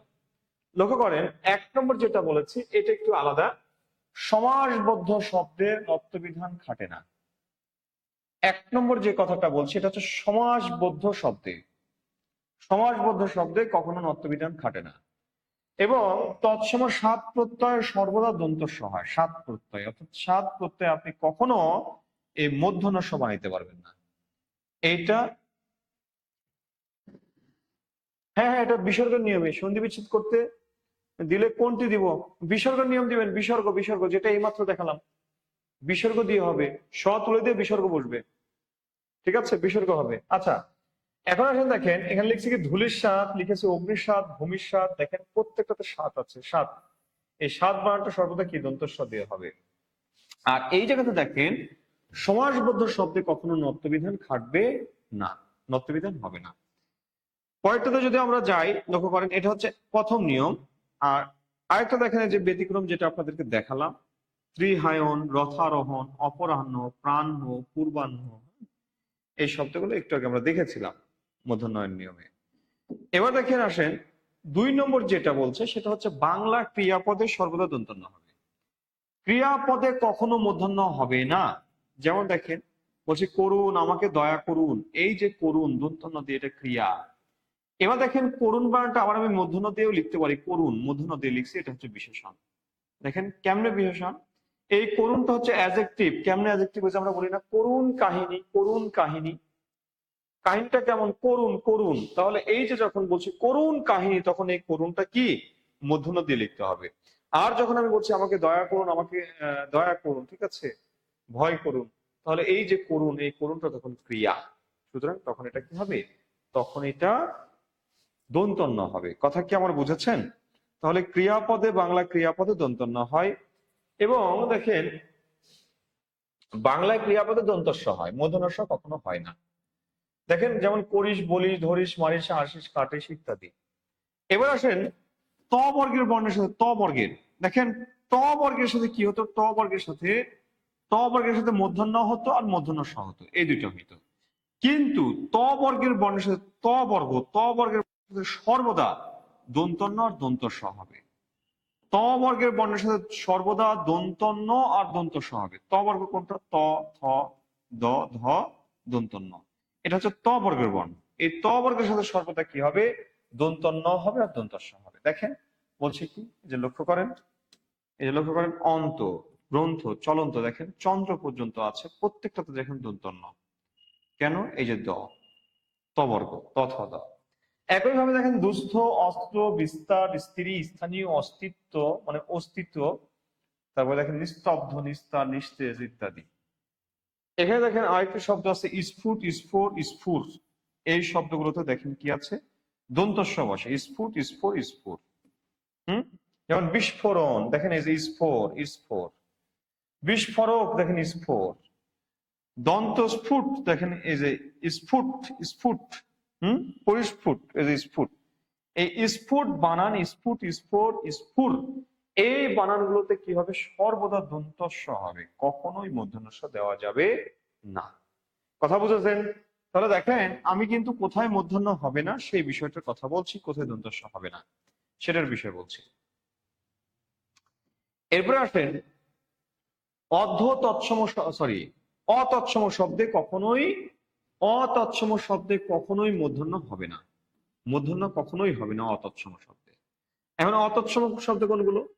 অর্ধ তৎসম, অর্ধ তৎসম, তদ্ভব, দেশি, বিদেশি, এই শব্দগুলোকে বলা হয় কি শব্দ? অতৎসম শব্দ। আর এই অতৎসম শব্দে কখনোই মূর্ধন্য হবে না, কখনোই হবে না। যেমন দেখেন অঘ্রাণ, এই অঘ্রাণ শব্দে দন্তন্য, কিন্তু অগ্রহায়ণ, এই অগ্রহায়ণটা হচ্ছে তৎসম শব্দ। অগ্রহায়ণ শব্দ দেখেন কি আছে, মূর্ধন্য আছে, এই যে রফলা, লক্ষ্য করেন, এই যে রফলা সিম্বল, তারপরে হ আছে, অন্তস্থ আছে, এই হ আর অন্তস্থ 14টা বর্ণের মধ্যে পড়ে, 3 নম্বর নিয়ম, 3 নম্বর নিয়মে মূর্ধন্য হচ্ছে। কিন্তু এই জায়গাতে যদি আপনি 3 নম্বর নিয়ম ফেলতে যান, এই যে রফলা, রফলার পরে মূর্ধন্য হবে, কিন্তু মূর্ধন্য হয়নি, দন্তন্য হয়েছে। কেন? কারণ অগ্রহায়ণ হচ্ছে তৎসম শব্দ, আর অগ্রহায়ণ থেকে আসছে অগ্রাণ, এই অগ্রাণটা হচ্ছে তদ্ভব শব্দ, এই জন্য মূর্ধন্য হয়নি। দেখেন পরাণ, এই পরাণ শব্দ দেখেন মূর্ধন্য হয়নি, দন্তন্য হয়েছে। কেন হয়েছে? দেখেন প্রাণ শব্দ থেকে আসছে কি এই পরাণ শব্দটা।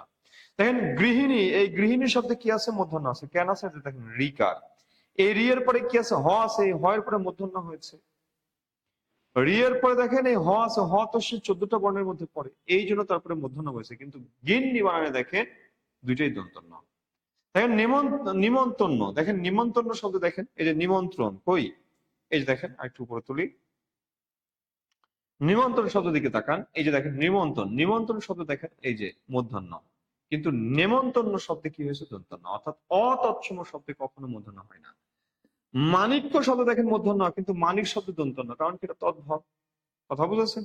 তাহলে এইরকম যে শব্দগুলো আছে দেখেন, এই যে কিষান, কাকন, বামুন, এই শব্দটার দিকে একটু খেয়াল রাখবেন। অতৎসম শব্দ কিন্তু এখানে মূর্ধন্য শব্দ বসেছে, এটা একটু ব্যতিক্রম, ঠিক আছে? এই ব্যতিক্রম শব্দটা মনে রাখবেন। তাহলে দেখবেন এই যে আমি যেটা বললাম, এই নিয়মটা যেটা বললাম, অতৎসম শব্দের বানানে কখনো কি হয়? মূর্ধন্য হয় না। একইভাবে বিদেশি শব্দে কখনোই মূর্ধন্য স হয় না। দেখেন জিনিস, জিনিস হচ্ছে ফার্সি শব্দ, জিনিস ফার্সি শব্দ। দেখেন পোশাক, পোশাক ফার্সি শব্দ। মাস্টার ইংরেজি শব্দ, খসটা, সফেদ, মেশিন, এই সফেদ হচ্ছে কি শব্দ? ফার্সি শব্দ। গতকাল কি পড়ালাম? সফেদ, সফেদা, তাজা আঙ্গুর, ঠিক আছে? এগুলো তো দেখেন এখানে যে শব্দগুলো আছে সব বিদেশি শব্দ। এই বিদেশি শব্দ হওয়ার কারণে এদের সাথে কখনোই মূর্ধন্য ষ বসেনি, সর্বদা কি করছে? দন্ত স বসছে। ক্ষেত্র বিশেষ তালবসা আছে, যেমন পুলিশ, পুলিশ, হ্যাঁ, পুলিশ শব্দ দেখেন তালবসা। তো এইরকম আর কি যেগুলো আছে সেগুলোতে আমরা একটু খেয়াল রাখবো। ওকে, এরপরে আসেন দেখেন যেটা আছে, যেটা আছে সেটা কি দেখেন, স্বভাবতই মূর্ধন্য বসছে। স্বভাবতই, স্বভাবতই, স্বভাবতই যে শব্দগুলো কোনো নিয়ম মানে নেই, স্বভাবতই বসছে। যেমন চাণক্য, মাণিক্য, গণ, বাণিজ্য, লবণ, মন, বিনু, মিনা, কঙ্কন, কণিকা, কল্যাণ, শোণিত, মণি, স্থানগুণ্য, ফুন ও বিনি, ফণি, অনু, বিপণী, গণিকা, আপন, লাবণ্য, বাণী, নিপুণ, ভনিতা, পানি, গৌণ, কোণ, ভান, পণ, শান, চিক্কন, নিক্কন, তুন, কফনি, বণিক, গুণ, গণনা, পিনাক। এই পিনাক বানানটা দেখবেন আপনাদের নবম দশম শ্রেণীর বইতে পিনাক বানানটা মূর্ধন্য দিয়ে লেখা হয়েছে, কিন্তু পিনাক বানানটা দন্তন্য হবে। একইভাবে দেখবেন এই নিক্কন বানানটা কয়ে কয়ে দেওয়া আছে, কয়ে কয়ে, এই কয়ে কয়ে এটা ভুল, কয়ে বয়ে হবে নিক্কন বানানটা, কিন্তু চিক্কন বানানটা কয়ে কয়ে হবে, ঠিক আছে? একইভাবে এখানে যেগুলো আছে এগুলো সেম সেম সেম সেম, হুম, এগুলো সেম। কথা বুঝেছেন? তাহলে এই যে দেখেন এই জায়গাতে যেটা বলছি যে নিপাতনে মানে সিদ্ধভাবে স্বভাবতের মধ্যে এবং মধ্যন বসছে যে শব্দগুলোতে, সেই শব্দগুলোতে, ঠিক আছে? ওকে, এখন একটা বিষয় হচ্ছে দেখেন আপনার কাছে মনে হতে পারে এই যে শেষ, এই শেষ শব্দের যে মূর্ধন্য স বসছে কেন বসে, তার আগের বর্ণে কি আছে? এই কা, অর্থাৎ 3 নম্বর নিয়ম। এই জায়গাতে 3 নম্বর নিয়ম কোনো খাটবে না। এই যে এখানে যে শব্দগুলো বলেছি এই শব্দগুলোতে 3 নম্বর নিয়ম কোনো খাটবে না। 3 নম্বর নিয়ম কোনো খাটবে না। এখন বলবো যে কেমনে 3 নম্বর নিয়ম খাটবে না? আসেন আপনাদেরকে 3 নম্বর নিয়মটাতে নিয়ে যাই আবার। 3 নম্বর নিয়মটাতে আপনাদেরকে আবার নিয়ে যাই, দেখেন। হ্যাঁ, কইরে 3 নম্বর। ওকে, এই যে 3 নম্বর নিয়মটায় আসেন, দেখেন, লক্ষ্য করেন এই যে অনুষ্ঠান, এই অনুষ্ঠান শব্দের দিকে তাকান। অনুষ্ঠান, এই অনুষ্ঠান শব্দের দিকে তাকান। এই অনুষ্ঠান শব্দটাকে দুইটা পার্ট করা যায়, দুইটা পার্ট করা যায়, আলাদা করা যায়। কেমনে দেখেন, এই যে অনু, অনু আছে না, এই অনুটা হচ্ছে উপসর্গ।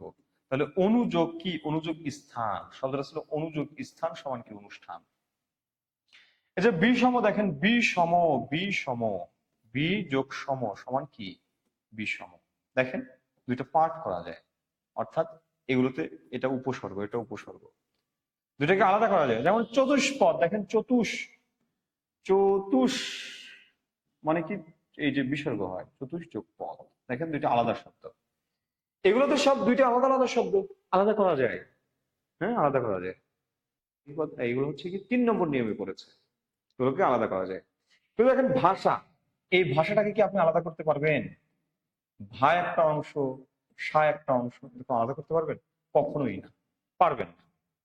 দেখেন বিশেষণ, লক্ষ্য করেন বিশেষণ, বিশেষণ শব্দের দিকে তাকান। এই যে বিশেষণ, আচ্ছা আমি ধরলাম আপনি এই বিটারে বিশেষণ মানে উপসর্গ ধরলেন, বিযোগ শেষণ, মানে শেষণ বানানটা কি এরকম হয়? এরকম বানান হয় শেষণ? না, এরকম হয় না, শেষণ বানান এরকম হয় না। তাহলে এটা কি? এটা হচ্ছে কি? এটা হচ্ছে সহগত মূর্ধন্য ষ এর ব্যবহার, সহগত মূর্ধন্য ষ এর ব্যবহার। অর্থাৎ শব্দটা একটাই শব্দ, ওই শব্দটাকে আলাদা করা যায় না। হ্যাঁ, মূল শব্দ, ওগুলো আপনি আলাদা করতে পারবেন না। যেমন দেখেন ঔষধ, এখন আপনার মনের দৃষ্টিকোণ থেকে এটা ভাবতেই পারেন যে কারণ এই যে 3 নম্বর রুলস শিখালাম যে পূর্বের স্বরের উপর নির্ভর করে।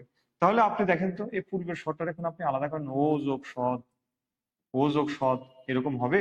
কখনোই হবে না। ও কি? এই ওটা কি? ওটা কি কোনো শব্দ বা কোনো উপসর্গ? উপসর্গ না, শব্দও না, ও একটা বর্ণ, আপনি আলাদা করতে পারবেন না। যেহেতু আলাদা করতে পারবেন না, এই জন্য এটা কি, এটা হচ্ছে নিপাত নিষিদ্ধ এবং সহমতে মধ্যনাসা বসছে। কথা বুঝেছেন? কথা বুঝছেন কিনা আমার বলেন, একটু বলবেন বুঝছেন কিনা।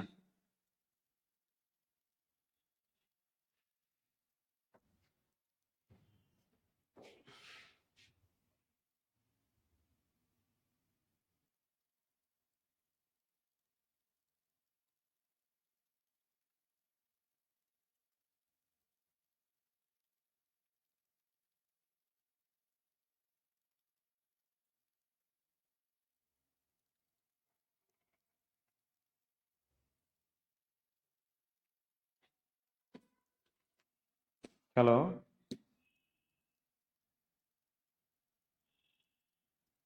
হ্যালো, বুঝি নাই। ও, তুই বেঁচে আছিস? একটু ইয়েতে হোয়াটসঅ্যাপে, ওই ক্লাসে, হ্যাঁ।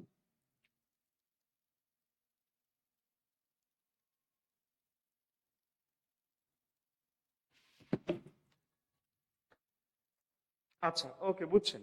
এবার আসেন, এবার একটু লক্ষ্য করেন, আপনাদের নত্য সত্য বিধান শেষ, হ্যাঁ। দেখেন, মূর্ধন্য হবে,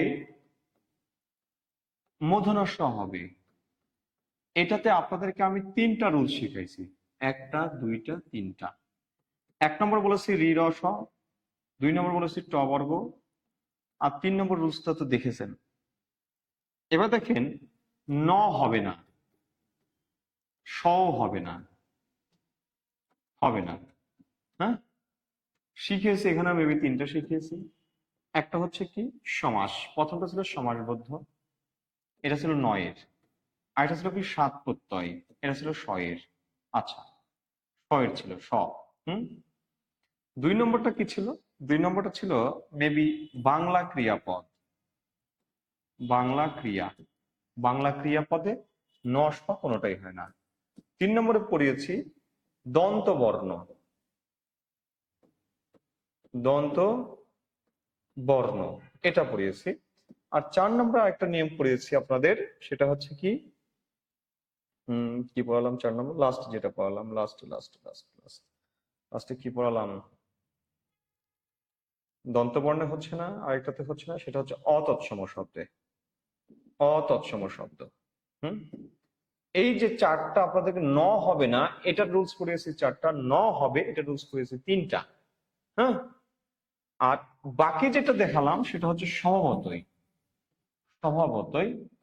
এখন দেখেন, এই জায়গা থেকে আপনি একটা প্রশ্ন পেতে পারেন, একটা মিনিমাম একটা, একটা বা দুইটা প্রশ্ন আপনি এই জায়গাটা থেকে পেতে পারেন, এই ক্লাসটা থেকে পেতে পারেন।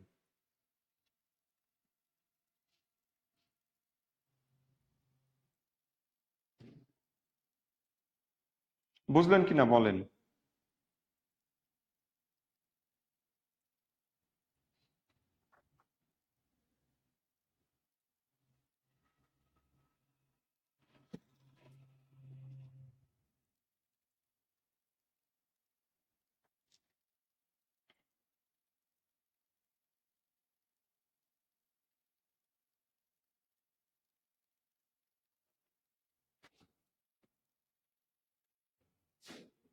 ওকে, ধন্যবাদ। বুঝছেন। এবার আসেন, বানান নিয়ে আমরা কয়েকটা রুলস শিখবো। বানান, বানান। হুম। বানান থেকে আমরা কয়েকটা রুলস শিখে আজকে ক্লাসটা শেষ করবো। ওকে, আমি একটু আপনাদেরকে, বানানটা কোথায় আছে, বানান বানান বানান,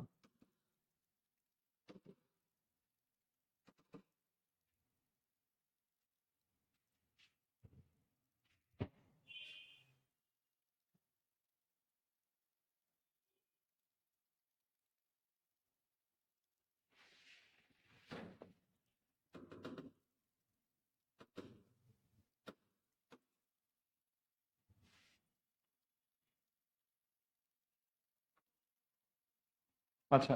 বানান নিয়ে আমি প্রারম্ভিক কথা সামনের দিন বলবো। আমরা আজকে কয়েকটা জাস্ট নিয়ম শিখবো, ঠিক আছে? কয়েকটা নিয়ম শিখবো আমরা আজকে, জাস্ট কয়েকটা নিয়ম শিখবো, তাহলেই হবে।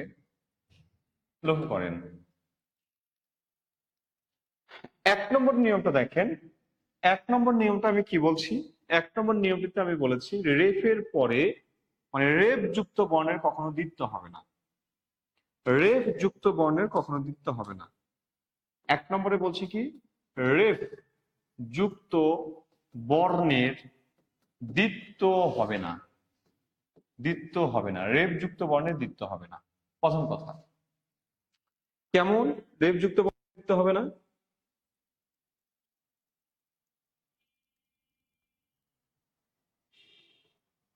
রেফ যুক্ত বর্ণের দ্বিত্ব হবে না কেমন? যেমন একটা শব্দ লিখেছে দেখেন জর্দা।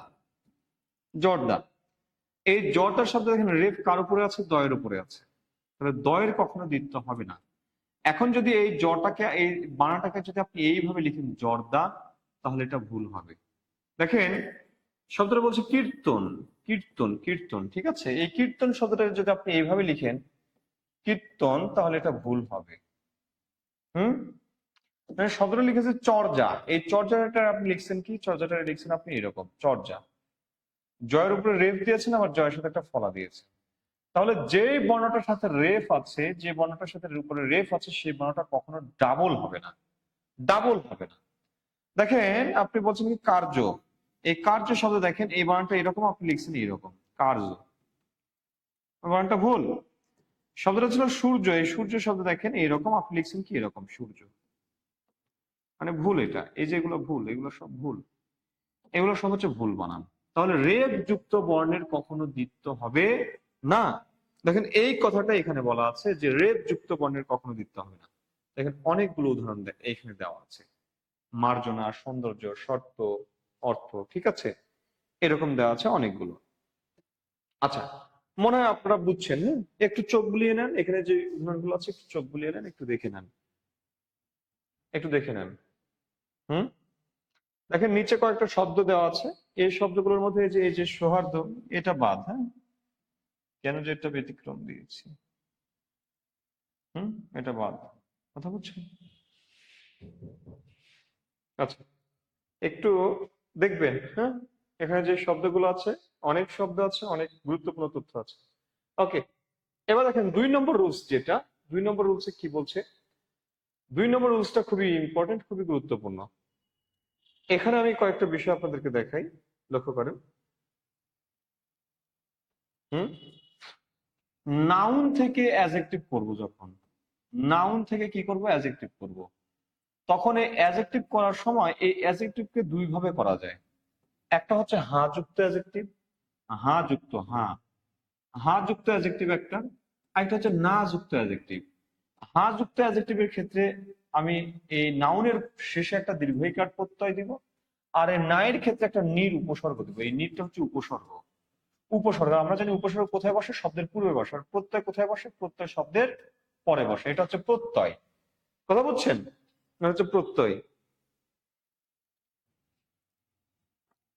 দেখেন আমি একটা শব্দ লিখছি পাপ, নাউন। আমি একটা শব্দ লিখছি বিলাস। এগুলো আপনি প্রয়োগ অপপ্রয়োগে প্রচুর পাবেন, এই এই জাতীয় শব্দগুলো প্রচুর পাবেন। পাপ, বিলাস। এরপরে লিখেছি আমি অভিমান, অভিমান। এরপরে যে শব্দটা লিখছি দেখেন, পাপ লিখেছি, বিলাস লিখেছি, অভিমান লিখেছি, রোগ লিখেছি, রোগ। তারপরে লিখেছি অহংকার, অহংকার। দেখেন এখানে যে শব্দগুলো লিখেছি এরকম আরো অনেক শব্দ আছে, যেমন জ্ঞান, জ্ঞান। এই জ্ঞানটাকেও আমরা এভাবে দেখতে পারি। তাহলে পাপ একটা হচ্ছে হ্যাঁ বোধক। হ্যাঁ বোধক মানে কি? এই গুণটা, হ্যাঁ, এই গুণটা যার মধ্যে আছে সেটা হচ্ছে হ্যাঁ বোধক। আর এই গুণটা যার মধ্যে নাই সেটা হচ্ছে না বোধক। তাহলে গুণটা আছে মানে কি? হ্যাঁ বোধক। আর গুণটা নাই মানে কি? না বোধক। তাহলে দেখেন, লক্ষ্য করেন,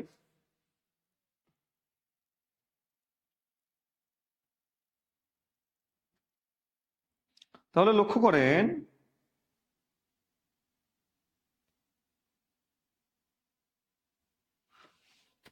তাহলে লক্ষ্য করেন এই জায়গাতে কি বলছি, যে এই যে এই গুণটা যার মধ্যে আছে, অর্থাৎ এই পাপটা যার মধ্যে আছে সে হচ্ছে পাপী, ঠিক আছে? আর যদি যার মধ্যে এই পাপটা নাই সে হচ্ছে নিষ্পাপ, নিষ্পাপ। এখন আপনি কখনোই এই নিষ্পাপরে আপনি নিষ্পাপী বানাইতে পারবেন না। নিষ্পাপী যদি করতে যান তাহলে এটা আপনার জন্য ভুল হবে, অর্থাৎ এইটা হবে না। দেখেন বিলাস যে করে, যার মধ্যে বিলাসটা আছে সে হচ্ছে কি বিলাসী, যার মধ্যে নাই সে হচ্ছে নির্বিলাস। নির্বিলাস। দেখেন যে অভিমান করে সে হচ্ছে অভিমানী, অভিমানী। আর যে করে না সে হচ্ছে নিরভিমান, নিরভিমান। আপনি কখনোই এই নির্বিলাসকে আপনি কখনো লিখতে পারবেন না নির্বিলাসী, আপনি কখনো নির্বিলাসী লিখতে পারবেন না, ভুল হবে। বা আপনি নিরভিমানী লিখতে পারবেন না, নিরভিমানী আপনি লিখতে পারবেন না, লিখলে ভুল হবে। অর্থাৎ আপনি হয় দীর্ঘই যুক্ত করবেন নয়তো নির্যুক্ত করবেন, যে কোনো একটা। তাহলে রোগ যার মধ্যে আছে সে কি রোগী, আর যার মধ্যে নাই সে কি, সে হচ্ছে নিরোগ। যার মধ্যে নাই সে নিরোগ। অহংকার যে করে সে হচ্ছে অহংকারী, আর যে করে না যার মধ্যে নাই সে হচ্ছে নিরহংকার। নিরহংকার এগুলো বিপরীত শব্দ কিন্তু, হ্যাঁ। জ্ঞান যার মধ্যে আছে সে হচ্ছে জ্ঞানী, আর জ্ঞান যার মধ্যে নাই সে হচ্ছে নির্জ্ঞান। নির্জ্ঞান। যার ধন আছে সে ধনী, যার ধন নাই সে হচ্ছে নির্ধন। অর্থাৎ এইটা আর এই যে এইখানে যে শব্দগুলো পাচ্ছেন এই শব্দগুলো সব হচ্ছে বিপরীত শব্দ, একটা আরেকটার বিপরীত শব্দ, একটা আরেকটার বিপরীত শব্দ।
ওকে, বুঝছেন মনে হয়।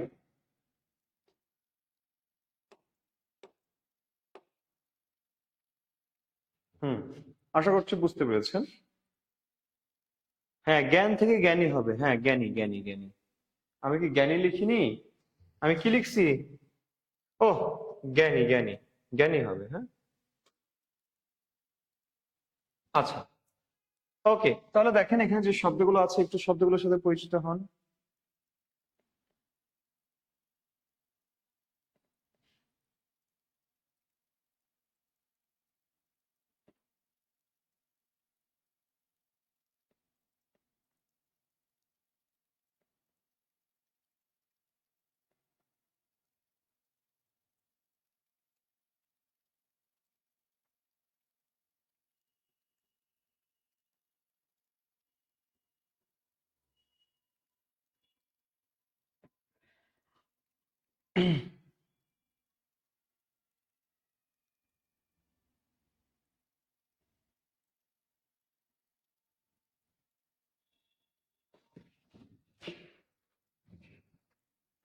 লিখছেন?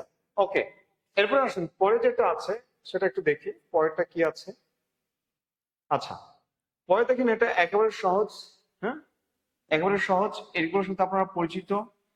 যেমন দেখেন শব্দের শেষে যদি অঞ্জলি থাকে, আলি থাকে, ইল থাকে, ইমা থাকে, ইষ্ট থাকে, ঈদ থাকে, ইষ্ণু থাকে, তি থাকে, আমি থাকে, এই শব্দগুলো যদি থাকে তাহলে এই শব্দগুলো সাথে দেখেন প্রত্যেকটার সাথে একটা করে ই আছে, ই।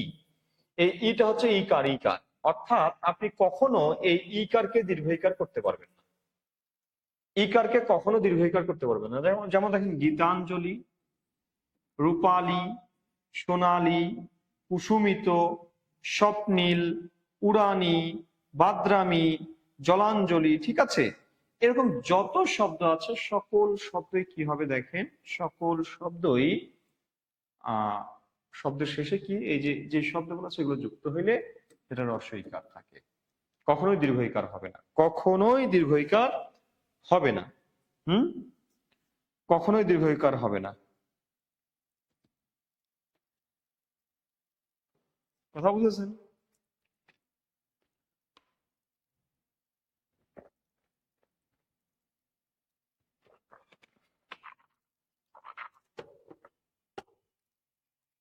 ওকে, তাহলে এখানে যে শব্দগুলো আছে শব্দগুলোর সাথে একটু সাক্ষাৎ করেন, এটা তাদেরকে দেখে নেন।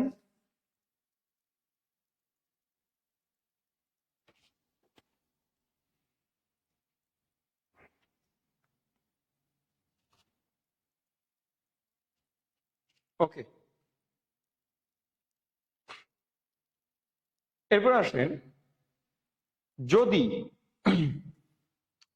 যদি এগুলো কোনো প্রতিষ্ঠানের নাম, গ্রন্থের নাম, স্থানের নাম বোঝায়, যে কোনো কিছু যদি নাম বোঝায়, নাম নাম, যেমন সোনালী ব্যাংক, এই সোনালী ব্যাংক যদি এখন এইভাবে লিখে এইভাবেই ঠিক, সোনালী ব্যাংক যদি এইভাবে রসইকার দিয়ে লিখে এটাও ঠিক, যদি কর্তৃপক্ষ মনে করে যে না তালব্য সহকার দিয়ে লিখবো, যদি এইভাবে লিখে সেটাও ঠিক। মানে নামের ক্ষেত্রে, ব্যক্তির নাম, গ্রন্থের নাম বা যে কোনো কিছু নামের ক্ষেত্রে, কোনো প্রতিষ্ঠানের নামের ক্ষেত্রেও নিয়ম, মানে এই নিয়মগুলো খাটবে না। কোথায় রস্বইকার দিবে, কোথায় দীর্ঘইকার দিবে, এই নিয়মগুলো খাটবে না। হুম,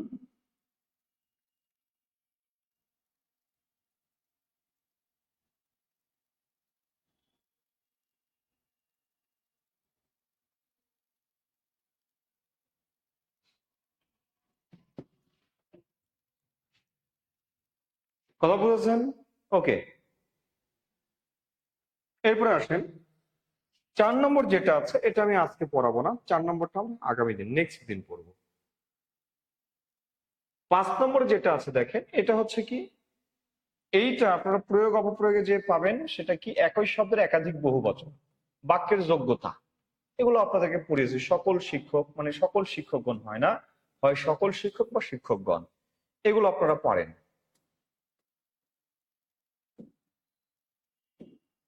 এবার দেখেন, যেই নিয়মটার কথা বলবো এটি খুবই গুরুত্বপূর্ণ নিয়ম।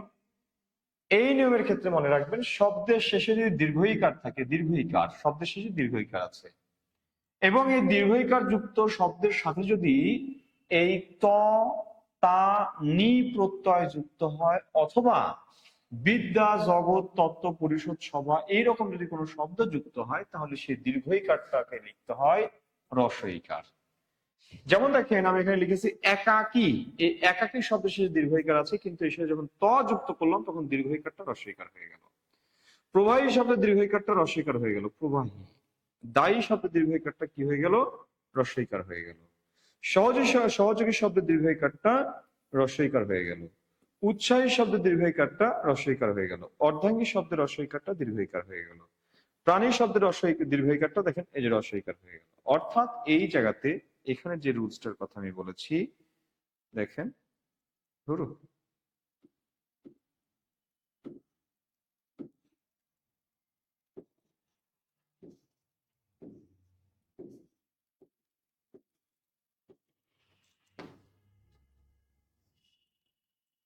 তো দুষ্টুমি করছে দেখছি।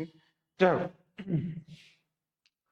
তাহলে এই যে 6 নম্বর যে রুলসটা, এই রুলসটা আপনারা পারবেন, এটা খুবই সহজ একটা বিষয়, কিন্তু এটা পরীক্ষায় অনেক আসে। হ্যাঁ, যেমন দেখেন দূরদর্শী এসে তা যুক্ত হইলো, তখন এই রস্যের দীর্ঘিকারটা রস্যিকারে পরিণত হবে, দূরদর্শী। ওকে, এরপরে আসেন পরে যে রুলসটা আছে, এখান থেকে 3টা শব্দ খুবই গুরুত্বপূর্ণ। এই 3টা শব্দের ক্ষেত্রে মনে রাখবেন, এই 3টা শব্দের ক্ষেত্রে কখনোই দীর্ঘইকার রস্বইকার হবে না, দীর্ঘইকার রস্বইকার হবে না।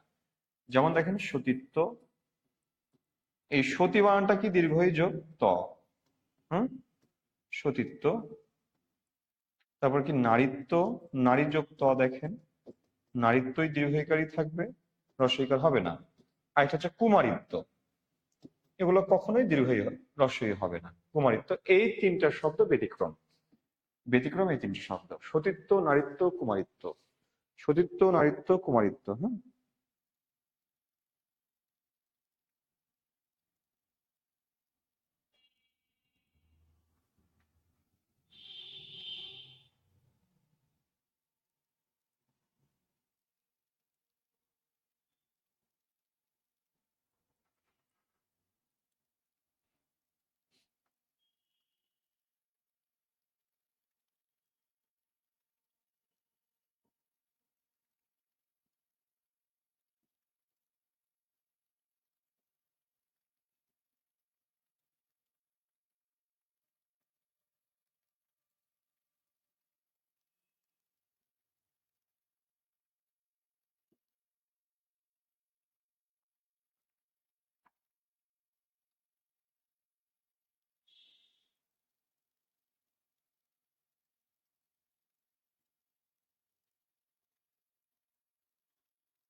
বুঝছেন? বুঝছেন? একটু বলবেন, আওয়াজ দেবেন, বুঝছেন কিনা?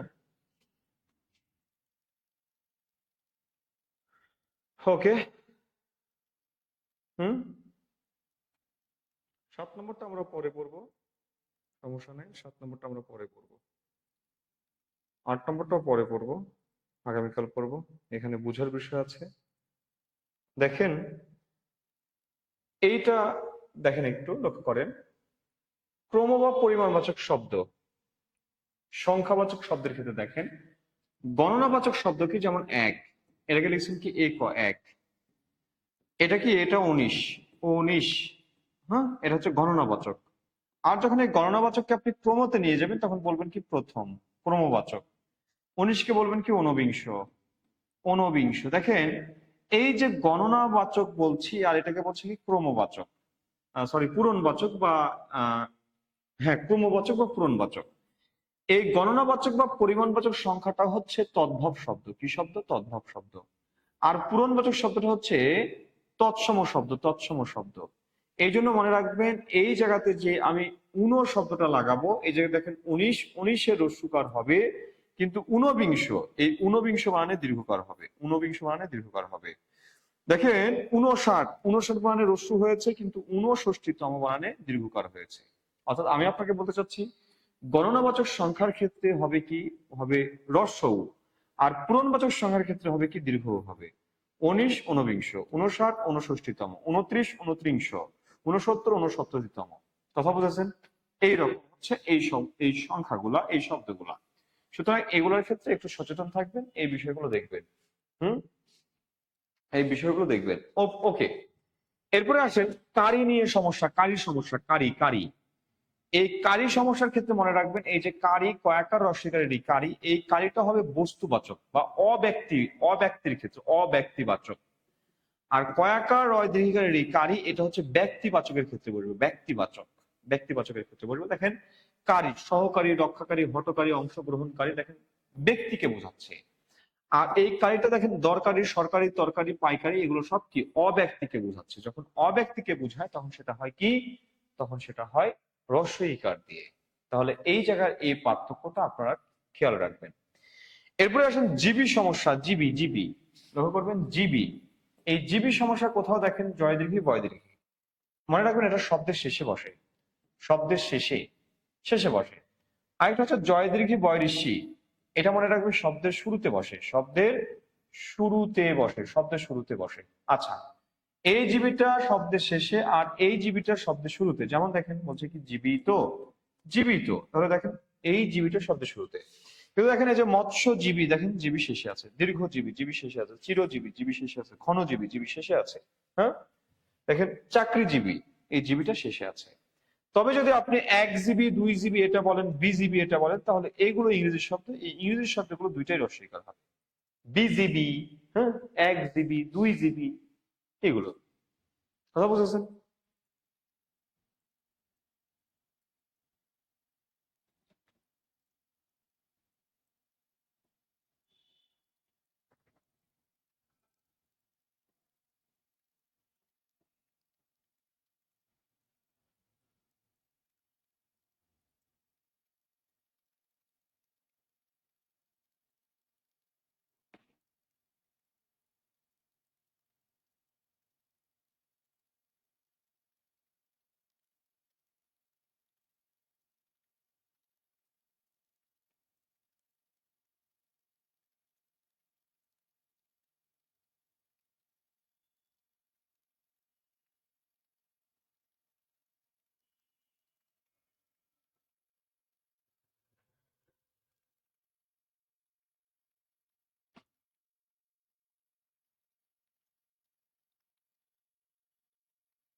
বুঝছেন কিনা বলেন।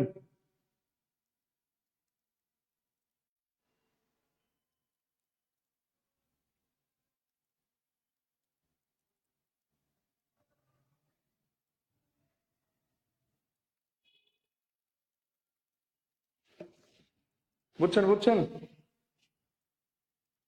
ওকে, ঠিক আছে, আজকে এ পর্যন্ত। সবাই ভালো থাকবেন, সুস্থ থাকবেন। আল্লাহ হাফেজ।